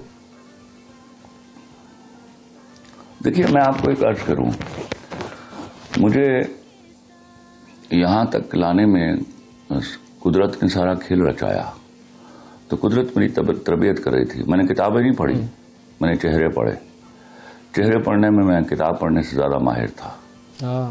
हालांकि I was a wonderful student, लेकिन जो चेहरे पढ़े मैंने, वो मेरी तरबियत कर रहे थे। फिर मुझे उसने वाइडली एक्सपीरियंस दिया कुदरत ने मुख्तलिफ मौज़ूआत पर बात करने का। मिसाल के तौर पर मैंने पहला हिस्सा साइंस पढ़ी, फिर बिजनेस एडमिनिस्ट्रेशन पढ़ी, फिर बैंकिंग की मैंने। तो ये और बैंक में एक इदारे का चीफ एग्जीक्यूटिव होने की हैसियत से मेरा उसमें स्टॉक एक्सचेंज के बिजनेस से भी मेरा ताल्लुक था। तो बैंक की 25% जो हमारे अपने इंस्टीट्यूशंस की डीलिंग थी जो है, वो उसकी हमारी इन्वेस्टमेंट उसमें थी। तो ये एक ऐसा एक्सपीरियंस था जो नॉर्मली हमारे राइटर्स के पास नहीं होता। तो कुदरत मेरे ऑब्जर्वेशंस के साथ, and I was always strong on observations, तो उसकी बारीकी को अंडरस्टैंड करने की कोशिश करता था। पहले मैं सुनता रहा, जब तक मैंने बोलना शुरू किया मैंने ठीक से सुना।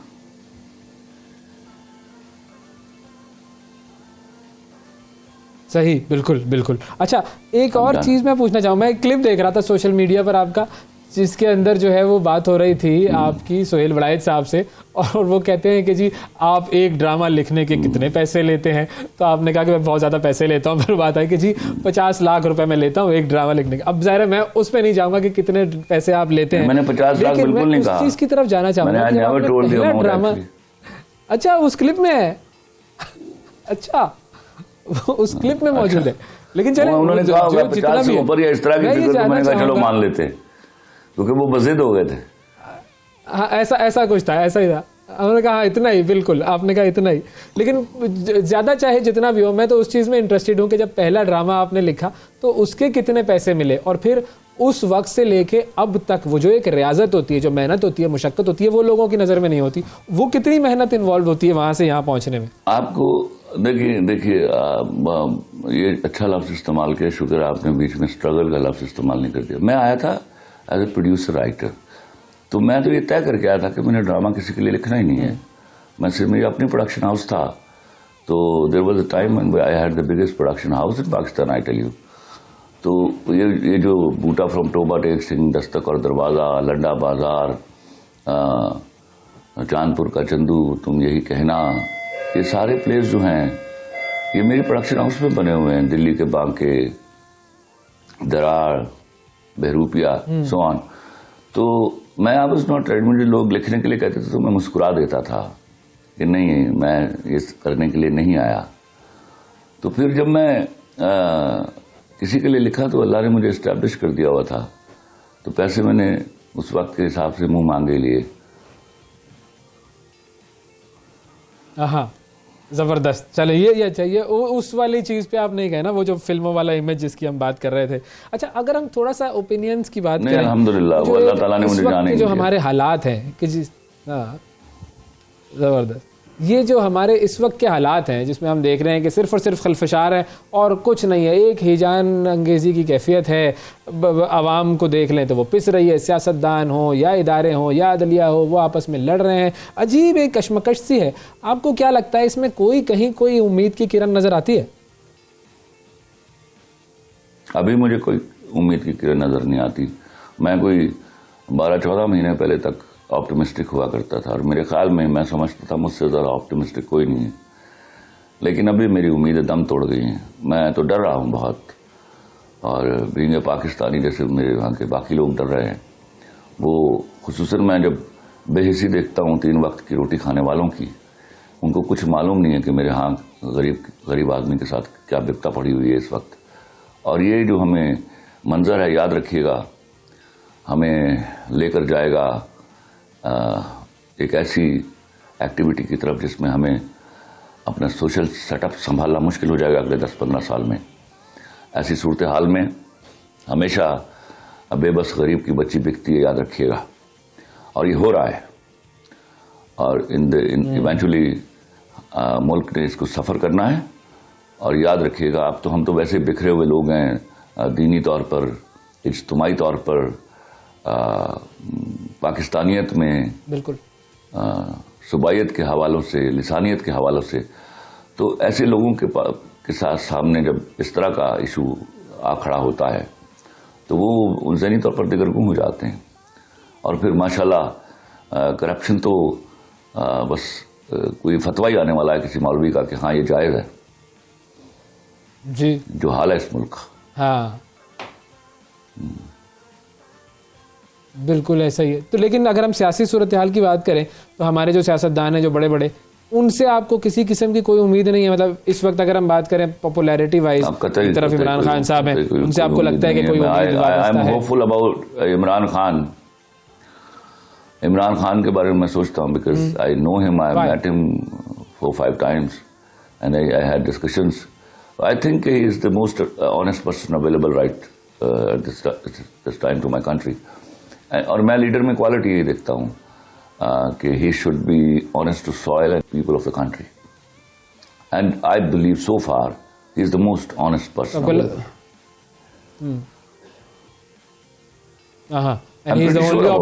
पता नहीं है, बाद में गलत साबित ना हो, जो अल्लाह ना करे। He is perhaps my last hope. If he is not able to deliver, nobody will be. I bet on it. I haven't seen any quality in any other leader at all. तो वो जो आप बात कर रहे थे कि हम तो पाकिस्तानियत में भी बिखरे हुए लोग हैं, उसके पीछे आपको क्या लगता है कि हम क्यों, मतलब हम तो जैसे अगर हम कंपैरिजन करें, इंडिया में बात करें, हमें अंग्रेजी में उलझाया गया। मैं अर्ज करता हूँ, जब एक कौम की जबान एक होती जी, वो हमेशा कौमियत के हवाले से बिखरे होते हैं। और मैंने ऐसा भी देखा है कि लोग प्रेफर करते हैं इवन भरी महफिलों में अपनी सूबाई ज़बान बोलने में, उसको प्रेफर करते हैं as if they just hate it. तो ये हेटरेड जो है वो इन द लॉन्ग रन इस मुल्क को तबाह करती चली गई। और हुआ ये, आज आपने नहीं देखा? अब अगर बिल्ली की तरह, कबूतर की तरह बिल्ली के सामने आंखें बंद कर ले तो ये बेवकूफ़ियाँ तो हम 75 साल से कर रहे हैं, लेकिन हमें एक ऐसी ज़बान में उलझा दिया गया जो हमें कभी पे नहीं करेगी। हमने 2023 में भी उर्दू में ही काम करना है, अंग्रेजी में यहाँ काम नहीं होने वाला। यहाँ सिर्फ खत लिखे जाएंगे और मेल्स लिखी जाएंगी, यहाँ मुंह टेढ़ा करके एक दूसरे को इम्प्रेस करने के लिए बोलते जाएंगे, बस। इसमें काम नहीं होने वाला इस मुल्क में कभी भी। एक भी, मैं बार बार कहा करता हूँ, आपके पास दुनिया में एक मिसाल नहीं है कि किसी मुल्क ने अपनी जबान के अलावा काम किया और उसने तरक्की कर ली हो। तो आपकी तो औकात ही नहीं वैसे तरक्की करने की, आप अंग्रेजी में कैसे कर सकते हैं? आपने इस वजह से, एक गैर जबान को अपनाने की वजह से, अपने यहाँ का बड़ा बड़ा इंटेलिजेंट बच्चा जो है पढ़ाई से भगा दिया है।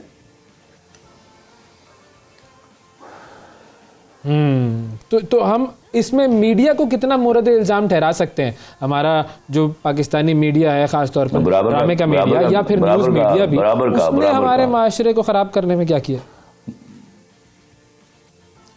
बराबर का जिम्मेदार। देखिए, जब मैं आपको एक बात बताऊं, जब कौमें बर्बाद होती हैं तो मजमूई तौर पर बर्बाद होती हैं। ये नहीं होता कि कोई एक पर्टिकुलर इंस्टीट्यूशन जो है फ्लरिश कर रहा होता है और बाकी तबाह हो रहे होते हैं। ऐसा कभी भी नहीं होता। हमारे यहाँ तबाही हर जगह पे मौजूद है और उसका इम्पैक्ट जा रहा है हमारे लोगों के ऊपर, और खुसूसन वो लोग जिन्होंने रियाया की जिंदगी गुजारी है, जिनका नाम हमने जमहूर रखा हुआ है। खलील साहब, अब मसाइल बहुत सारे हैं, लेकिन उसका हल क्या हो सकता है वो अगर मैं चाहूँगा कि अगर कोई शायरी की ज़बान में ही आप बयान कर दें कुछ ऐसा कि जो इज़हार ख्याल आपका हो, कुछ आपके ज़बान से निकले और हमारे दिल पर असर कर जाए, ऐसा कुछ हो तो फिर कुछ बात हो जाएगी सर।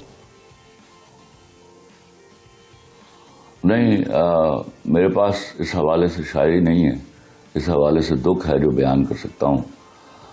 देखिए, एक तो मैं आपको जरूर देता हूँ, और ये याद रखिएगा आज के जितने सुनने वाले हैं, कि जब तक आप अपनी ज़बान में काम शुरू नहीं करेंगे, आपको जितने लीडर कह रहे हैं कि हम तरक्की के जीने पर पैर रख रहे हैं, आप झूठ बोल रहे हैं आपके सामने। ये कभी भी नहीं होगा। आप ज़्यादा से ज़्यादा एक मीडियोकर और एनस्लेव्ड किस्म की कौम के तौर पर उभर सकते हैं। आप कभी भी, you can not happen to be developed country at all. ये मुमकिन ही नहीं है, कोई मिसाल ही नहीं है हमारे पास। हम तो वैसे ही माशी तौर पर इस कदर दिगरगूं हालत में है कि हमें तो तरक्की करने का ख्वाब भी नहीं देखना चाहिए। इस वक्त तो जान के लाले पड़े हुए हैं। तो दूसरा जो सबसे इम्पोर्टेंट चीज़ है, that is one syllabus in the country, that is the one syllabus. एक सिलेबस के बगैर, without making any discrimination between poor and rich, अगर आप कोई ख्वाब देखते हैं तो आप दीवाने हैं और मैं दीवाना हूं, और मैं दीवानगी की हालत में नहीं रहा करता। These will be the two first steps to take, you know. अंग्रेजी बोलिए, पढ़िए। इंशाअल्लाह जी, बहुत शुक्रिया अदा करेंगे खलीलुर रहमान कमर साहब। जी जी बिल्कुल बिल्कुल, जी जी बिल्कुल, ऐसे ही सही कहा आपने।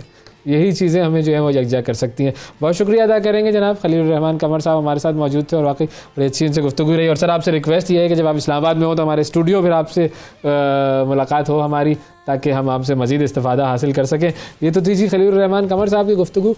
अब ज़रा एक और मामला है जिसकी तरफ हम अपने आप को लेकर चलते हैं, और वो मामला ये है कि रूहानी तौर पर कुछ उसूल हैं इस दुनिया में जीने के। वो उसूल मुरत्तब हैं। वो उसूल क्या हैं और उन उसूलों पर अमल करने का फ़ायदा क्या है, ये फ़ायदा हमें बताएंगे उमैर जलियावाला साहब, लाइफ कोच हैं। अस्सलाम वालेकुम उमैर। वालेकुम अस्सलाम। कैसे हैं? कैसे हैं आप? वेरी वेल, आप कैसे हैं? मैं आज अकेला हूँ जी, आप मुझे नजर आ रहे हैं अकेले। लेकिन मैं सोच रहा हूँ मैंने ऐसा क्या किया है आज अट्रैक्ट करने के लिए सिचुएशन। नहीं, देखिए आज हमारी जो को होस्ट है उनका आज इम्तिहान है, तो कानून पढ़ रही हैं वो, और उनका जो इम्तिहान है, फिर इम्तिहान तो फिर सबसे अहम होता है। चलें जी, wish her the best and it's good to know कि उनकी पढ़ाई जारी है। हाँ, देखिए वो इल्म की तगोदौड़। आप पढ़े नहीं पढ़ रहे? मैं इस वक्त लोगों को पढ़ रहा हूँ, चेहरों को पढ़ रहा हूँ, मीडिया को पढ़ रहा हूँ, तो और ये शहर को भी पढ़ रहे हैं, शहर को भी पढ़ रहा हूँ। बिल्कुल बिल्कुल। अब जरा उसूल जो आपने पढ़ाने उनकी तरफ आते हैं। ये क्या उसूल हैं जो रूहानी तौर पर हमें मिलते हैं और कैसे हमारी ज़िंदगी उनसे बेहतर हो सकती है? कि उसूल लेकर चलते हैं जी। उसूल पे आने से पहले एक तो क्विकली कि अल्लाह हमें बताता है अपनी किताब में कि उसने हर दौर में हिदायत भेजी, सही है। हर उम्मत पे हिदायत भेजी। और आप देखेंगे कि दुनिया भर में जब आप ट्रैवल करते हैं तो एक golden set of advice her culture के अंदर मौजूद है। हाँ। हमारे कल्चर में भी है। मिसाल के तौर पे आप आम फहम ज़बान में सुनेंगे, जैसी करनी वैसी भरनी। हाँ, जैसा तुम अपनी औलाद जैसा के बोओगे साथ वैसा काटोगे, जैसा बोगे वैसा काटोगे, जैसा अपनी औलाद के साथ करोगे वैसा वो तुम्हारे साथ। तो ये वो उसूल हैं जो कि इंसानों ने देखे हैं। हाँ। हमने लोगों को चढ़ते हुए भी देखा है, गिरते हुए भी देखा है। तो ये एक और बात कि हम उसूल नहीं तोड़ सकते, हम अपने आप को तोड़ देते हैं, हम अपनी जिंदगी को तोड़ देते हैं उसूल उसूलों कभी के भी खिलाफ। टूटेगा नहीं कि जैसी करनी वैसी बननी, ये हमेशा के लिए वैलिड है। बिल्कुल आप वैलिड चाहे है। कुछ भी कर लें, चाहे कोई भी हो, कितने बड़े ओहदे पर हो, ये उसूल आपकी जिंदगी पर सादिक आएगा। और देखें सादिक ऐसे हम कहते हैं ना, लोग मुझे डाउट करके कहते हैं ये बात कि देखें ना उसने इतना लूटा है फिर भी देखें इतना खुशहाल है। आप क्या जानते हैं उसकी ज़िंदगी? आप क्या जानते हैं कि शीशे में देख के उसके दिमाग में क्या चलता है? आप क्या जानते हैं कि उसके रिश्ते कैसे हैं? देखिए इंसान ने अपने आप को फेस करना होता है और वो जो सफ़र है वो बड़ा आसान हो जाता है जब आप उसूलों के तहत ज़िंदगी जीते हैं। क्या है ये उसूल? वेरी क्विकली, नंबर 1 उसूल है कि तमाम चीज़ें जुड़ी हुई हैं। आप देखेंगे जो जिन जिनको हम बांटते हैं ना, जमातें, सियासी जमातें अलग, ये तमाम आपस में अगर देखें तो कनेक्टेड हैं। हाँ। ये एक सिस्टम मिलके बनाती हैं, लेकिन ये लड़ते हुए भूल जाती हैं कि ये कनेक्टेड है। जिस तरह पाकिस्तान इंडिया भूल जाता है कि ये कनेक्टेड है, नेबर्स हैं। हाँ। तो अगर देखा जाए, और ये उसूल ये बताता है कि कायनात की हर शय आपस में कनेक्टेड है और एक दूसरे पे इम्पैक्ट रखती है। यहाँ तक कि उवैस की सोच, उवैस की दुआ, उवैस का अमल उस तितली की तरह जो पैसिफिक पे अगर पर मारे तो दुनिया में तूफान बर्पा कर दे। तो हम सब आपस में जुड़े हुए हैं। ये लॉ ऑफ वननेस है। यानी हम तमाम ज़रूर अपने, हम सेल्फिश भी होते हैं, हमें अपने लिए भी फैसले करने होते हैं, अपने ट्राइब्स, अपनी फैमिलीज़, अपनी पार्टीज़, लेकिन कहीं ना कहीं हम कहते हैं कि इस चीज़ पे हम सब मुत्तफिक हैं। ये वो इंसानी लेवल है, ये वो ईदी साहब का लेवल है। और अगर साइंस की बात की जाए तो आज क्वांटम साइंस हमें दिखा रही है कि कैसे तमाम पार्टिकल्स एक दूसरे पे इम्पैक्ट रखते हैं। सो आप कहीं से भी डिस्कनेक्टेड नहीं है, आप हर चीज से जुड़े हुए हैं, लेकिन साइंटिफिकली भी। जी। और एक आखिरी इसकी अगर मैं कल्चरल मिसाल दूं ना कि पाकिस्तान में कहते हैं देखें पुल के उस पार, हम सब इसी मुल्क में और हम एक दूसरे का सहते हैं। वो वायलेंस उस एलीट ने भी सहा जो कि उस कम्युनिटी से डिस्कनेक्टेड रहा है इस मुल्क के अंदर।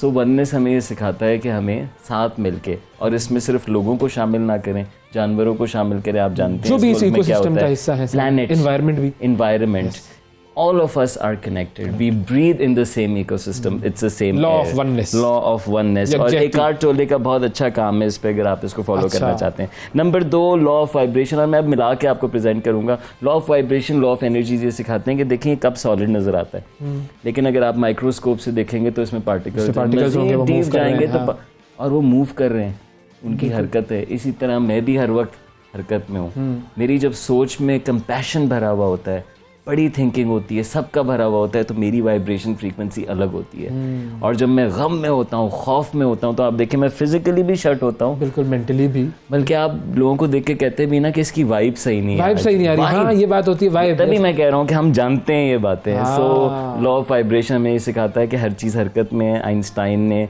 आप देखें हर चीज़ को, मैटर को एनर्जी में, जी, वेव्स में।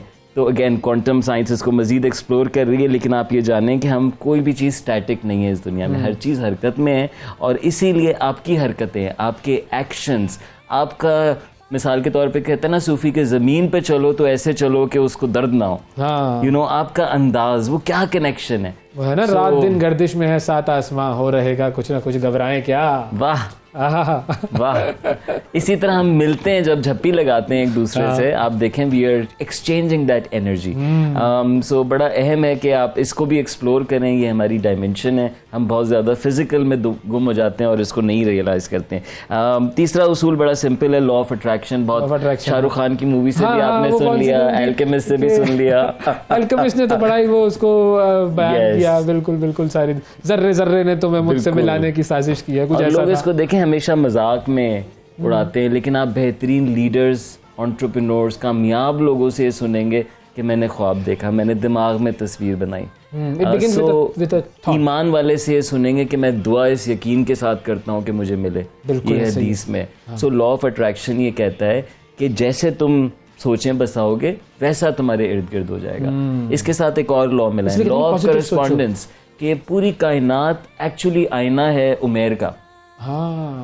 तभी तो उमैर की दुनिया मुख्तलिफ है और उवैस की दुनिया मुख्तलिफ है। बिल्कुल बिल्कुल। उवैस या कोई और करोड़ों कमा के भी गम में है और एक चाय वाला कम पैसे कमा के भी खुश है। बिल्कुल। तो जैसा अंदर से है वैसा बाहर का नज़र आता है। सो बड़ा अहम है कि हम इसको रिकग्नाइज़ करें कि हमारी जो सोचें हैं जब वो नेगेटिव हो जाती हैं तो हम नेगेटिव लोगों को अट्रैक्ट करते हैं। बिल्कुल। इस वक्त पाकिस्तान कहता है, हर जगह कहता है बुरे हालात, उनको बुरे हालात ही मिलते हैं। जो कहता है रिश्वत उसको रिश्वत वाले ही मिलते हैं, वही मिलेगा। और आपको अमेजिंगली इस मुल्क में ऐसे लोग मिले कहेंगे मैं तो इतने सारे काम कराए और मैंने सही तरीके से करवाया, हो जाते हैं। वो आपको कहेंगे मुझे इतनी खैर मिलती है इस मुल्क में। सो असल में आपकी एनर्जी वो अट्रैक्ट कर रही है। सो आप पॉजिटिव हो जाएं। हाँ, बात कर रहा था प्रोग्राम के आगाज में ही कि वो अंग्रेजी फिल्म थी, उसमें वो एक खातून मर्द से कहती है कि जी you have two wolves inside you, one is darkness and despair, the other one is hope and light, they fight with each other, who which one will win. तो वो कहते हैं the one which you feed, the one you will feed, so positive feed करें, positive energy feed करें, positive लोगों के साथ। अल्लाह भी हमें कहता है कि शिकायत के बजाय शुक्र करें। वो शुक्र करने वालों को नवाजता है, मिलेगा। शिकायत करने वालों से ले लेता है, यानी आपके दिमाग में उसने यही सिस्टम फिट किया हुआ है। हम इसको इस उसूल से मजीद जान सकते हैं। Law of cause and effect बहुत अहम है। वैसे आप जानते हैं कि जो कुछ हो रहा है उसके पीछे कुछ ना कुछ है। ये तो हम समझते हैं कि कॉज से इफेक्ट्स है, और फिर वो इफेक्ट मजीद कॉज बनता है और चीज़ों का, चेन्स भी क्रिएट होती हैं। आपने मोहब्बत से किसी से मुलाकात की, वो आगे जाके किसी को देता है, हम चेन्स भी क्रिएट करते हैं। लेकिन इसका एक अहम उसूल ये है कि जो सारा एक्सपीरियंस है इसकी कॉज मेरी थॉट है। थॉट मैं नाकाम हो गया, थॉट मैंने कुछ सीख लिया, एक्सपीरियंस भी मेरा failure effect of my life is the cause of all effect is my own thinking. So ये जो spiritual उसूल है ना, by the way, ये mind से ऊपर की faculty है। So जो लोग logic में फंसे हुए होते हैं, reason में आप देखें वो trap हो जाते हैं, over thinking में चले जाते हैं। So therefore take a deep breath, ये उसूल आप feel कर सकते हैं, आप देख सकते हैं, और आप जब इनसे हार्मनी में आ जाते हैं ना। एक आखिरी उसूल बताता हूँ, आई थिंक हमारा टाइम भी खत्म हो रहा है, which is law of inspired action. कि जब आप वो करते हैं जिसके लिए आप बने हैं, जब आप वो करते हैं जो आप हैं, सेल्फ एक्चुअलाइज्ड, एक्चुअल, उसके लिए अपने आप तो आप एक अलग जोन में होते हैं। आप इंस्पायर्ड होते हैं, आप क्रिएटिविटी फ्लो में होते हैं। जिस तरह भी आप शायर से मुखातिब थे, ये तमाम लोग अहमद बिल्कुल यस, तो क्योंकि ये वो काम करते हैं जो कि अलाइंड होते हैं इनके साथ। आते हैं गैब से ये मज़ामी ख्याल में, आते हैं गैब से ये मज़ामी ख्याल। वाह, तो बस ये गालिब ने बहुत कुछ ऐसा कहा है कि जो कि हम पढ़े, वही खुदाए में भी कहता है ना कि वही जो अनकॉन्शियस में जो यू नो जो खाना लाशऊर में जगमगा रहा है, लाशऊर में जगमगा रहा है। इसको बाय द वे स्पिरिचुअलिटी में, कॉन्शियसनेस में ऐसे ट्रांसलेट करते हैं कि जिस तरह ये कंप्यूटर नेटवर्क पे है, ये नेटवर्क, ये तमाम कनेक्टेड है डिवाइसेस। आप डिसकनेक्टेड भेजेंगे, बिल्कुल हम भी कनेक्टेड है। तो अपने उस कनेक्शन को साफ किया करें, और वो जो पिंग मार रहा होता है ना उसको रिसीव किया करें। आपके दिमाग में क्यों खुलती है उसकी खिड़की, और अगर आप उस पर कुछ नहीं करेंगे तो वो खिड़की उनके दिमाग में खुलेगी क्योंकि उसने अपना काम करना है। जबरदस्त, बेहतरीन, बहुत शुक्रिया अदा करेंगे उमैर। बड़े अहम उसूल है और इन उसूलों के तहत ज़िंदगी गुजारी जानी चाहिए। फिर आपको अंदाज़ा होगा कि इन उसूलों से बड़ा फ़र्क पड़ता है। ये सिर्फ बातें नहीं हैं, ये रिमाइंडर्स हैं हमारे लिए, और इन रिमाइंडर्स की बुनियाद पर हम कोशिश करते रहते हैं कि बार दफ़ा फिर अपने आप को भी कुछ चीज़ें रिवाइज़ करवाते रहें और आप लोगों को भी रिवाइज़ करवाते रहें। आगे बढ़ते हैं जी, और बात करते हैं एक ऐसे मामले की जिससे हम सब जुड़े हुए हैं। वो जो कनेक्टेडनेस की बात हो रही थी कि जी सियासत से हम सब जुड़े हुए हैं, ला मुहाला, चाहे कुछ चाहें चाहे ना चाहें, सियासत से हम लोग जुड़े हुए हैं। अतर काज़मी साहब हमारे इस वक्त मौजूद हैं, सीनियर सहाफ़ी हैं, तज्ज़ियाकार हैं। उनसे हम बात करते हैं कि ये इस वक्त सियासत में हो क्या रहा है। एक तरफ तो पंजाब में इंतखाबात की जो तारीख़ थी वो तकरीबन आ पहुंची है, इलेक्शन के कोई आसार नहीं है। फिर इमरान खान साहब बड़े इल्ज़ामात लगा रहे हैं, ISPR तरदीद कर रहा है, सख्त रद्द अमल दे रहा है, एक अजीब हंगामा खेज़ी की कैफियत है। अस्सलाम वालेकुम अतर काज़मी साहब। जी वालेकुम सलाम अवैस। अतर साहब बहुत शुक्रिया सर, आपने प्रोग्राम के लिए वक्त निकाला। सबसे पहले तो हम इसी इलेक्शन वाली सूरत हाल पर ज़रा बात कर लें कि 14 तारीख़ 14 मई यूँ समझ लीजिए कि आ ही गई है। अब इस 14 मई के हवाले से जो इलेक्शन की बात की थी सुप्रीम कोर्ट ने, वो तो नहीं होते, ये तो तय हो गया, लिख लीजिए। लेकिन और खान साहब ने उस दिन जो है वो इज़ारे यकजहती और जलसे वगैरह उसका भी ऐलान कर दिया है कि हम मुख्तलिफ़ जगहों पर निकलेंगे। क्या कुछ हो सकता है कि जिससे मई में नहीं तो चलो जून में, जुलाई में कोई इलेक्शन की तरफ कुछ जाते हुए हम नज़र आ रहे हैं आपको? देखिए, जो मेरे से पहले आपके गेस्ट कुछ बातें कर रहे थे ना, वो बड़ी रेलेवेंट है। अगर आप सियासत में भी देखें तो वो बड़ी रेलेवेंट है। एक वो बात कर रहे थे, जब खौफ होता है तो सब कुछ रुक जाता है, जब हारने का खौफ होता है तो इलेक्शन रुक जाता है, ठीक है। हाँ। इसी तरह वो बात कर रहे थे कि कोई कम में भी खुश है, कोई ज्यादा में भी ना खुश है। जिस तरह आप कह सकते हैं कि वो मुख्तलिफ नाम ले रहे थे, उमैर और उवैस कह रहे थे। आप नवाज और इमरान को देख लें, इमरान लाहौर में मुकदमे सामने झेल रहा है, वो खुश है। नवाज लंदन में बैठा हुआ भी नाखुश है, वहां पे बैठ के इंसाफ मांग रहे हैं। तो इसी किस्म की सूरत हाल को इस वक्त पाकिस्तानी सियासत की भी है। देखिए, आप इशू इस वक्त ये है कि आपके यहाँ एक ऐसी हुकूमत है कि जो खुद सियासी तौर पर इतनी इररेलेवेंट हो चुकी है, जिसकी वजह से बहस इदारों की तरफ जाती है।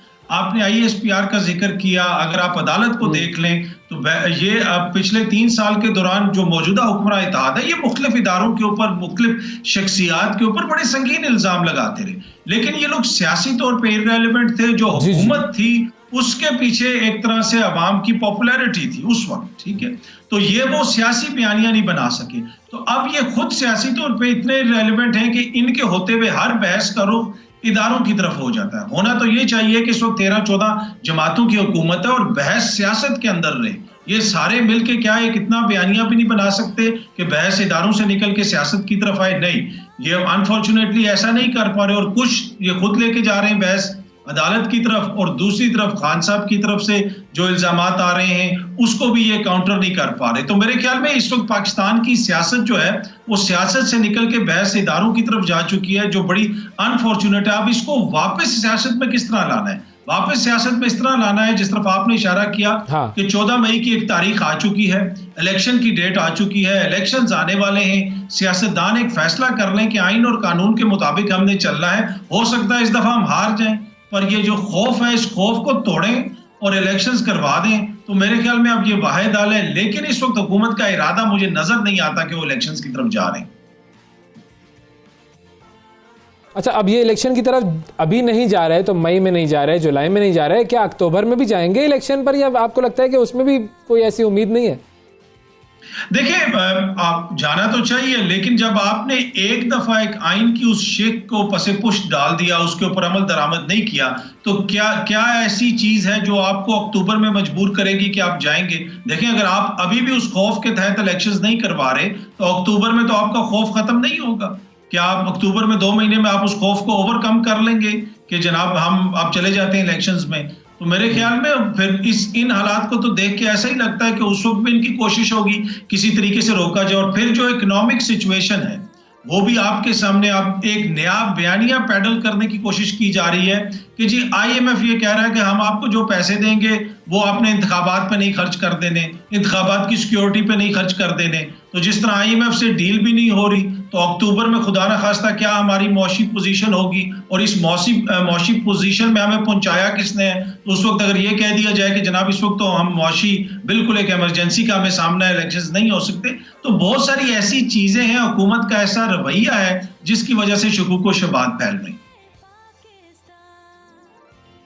अच्छा, अब इन शुकूक व शुबहात को दूर करने के लिए अदालत क्या कर सकती है? क्योंकि बंदियाल साहब ने तो कहा कि जी हमारे पास कोई ऑप्शन नहीं है कि हमने इलेक्शन नहीं करवाने, इट्स नॉट अ चॉइस, ये एक गिवन है, इट्स अ मस्ट, और ये काम तो करवाना है। लेकिन अदालत तो सिर्फ ऑर्डर दे सकती है। उस ऑर्डर पर अगर इदारे जो सिक्योरिटी इदारे हैं या हुकूमत या जो इलेक्शन कमीशन है या जिन्होंने फाइनेंसेस प्रोवाइड करने, वो अमल नहीं करें, तो अदालत के पास फिर ऑप्शन क्या रह जाता है? देखिए, अदालत का तो एक फैसला बिल्कुल वाज़ेह है। इस वक्त सिचुएशन ये हो चुकी है कि अदालत ने खुदा न खास्ता कोई वफाकी हुकूमत के खिलाफ या किसी सियासी जमात के खिलाफ कोई फैसला नहीं दिया, लेकिन अदालत पे इस तरह की अब तनकीद की जा रही है कि जनाब उसने ये फैसला दे दिया। ये उसी तरह है कि जनाब आपके घर खुदा न खास्ता किसी के घर चोरी हो जाए और आप थाने में रिपोर्ट जमा करवाने जाएं, तो पुलिस आपसे पूछना शुरू हो जाती है कि भाई आपने ताला क्यों नहीं लगाया, किस कंपनी का ताला लगाया था, लाइट क्यों नहीं ऑन की, चौकीदार क्यों नहीं रखा। भाई उस चोर के हवाले से भी कुछ पूछ लो। भाई अदालत तो दे चुकी है ना फैसला। अब जिनका काम है, आइन के अंदर लिखा हुआ है, अदालत अब डंडा पकड़ के तो नहीं करवा सकती किसी चीज के ऊपर अमल दरामद।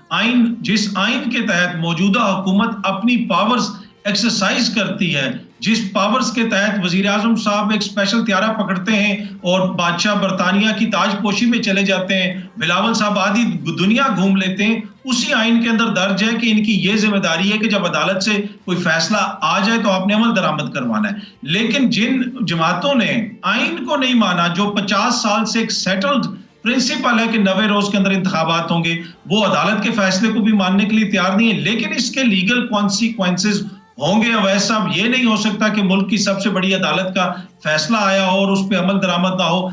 अब नहीं हुए तो 6 महीने बाद होंगे, 6 महीने बाद नहीं तो 1.5 साल बाद होंगे, जब भी होंगे, लेकिन इसके लीगल कॉन्सिक्वेंसेस बड़े सीरियस होंगे उन शख्सियात के लिए जो इस सारे अमल को, इलेक्शन के अमल को, एक आईनी अमल को रोकने की कोशिश। क्या लीगल कॉन्सिक्वेंस हो सकते हैं? ज्यादा से ज्यादा नाअहल हो सकते हैं, ज्यादा से ज्यादा उसके हवाले से तो हुकूमत कहती है कि हम वो डिसीजन मानेंगे नहीं, नंबर 1। नंबर 2 ये कि चलो अगर नाअहल हो भी जाएंगे तो गिलानी साहब की तरह फिर वो कुछ अरसे बाद वापस आ जाएंगे।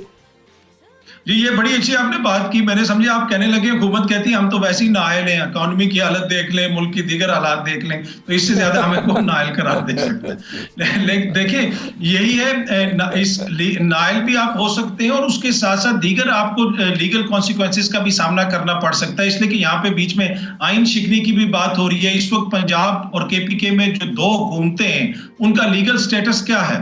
90 रोज तो गुजर चुके हैं, इसके ऊपर भी आइन इस वक्त मुबहम है, उसकी भी अभी वजाहत की जरूरत है। और उसके साथ साथ देखें, नाअहल होना एक सियासतदान के लिए बहुत बड़ी चीज है। अगर आप 5 साल के लिए मियां शहबाज शरीफ साहब नाअहल हो जाते हैं तो उनकी तो सियासत खत्म हो जाएगी। इसी तरह अगर कोई और शख्स 5 साल के नाअहल हो जाता है तो 5 साल उसको सियासत से दूर रहना पड़ेगा। लेकिन ये हल नहीं है।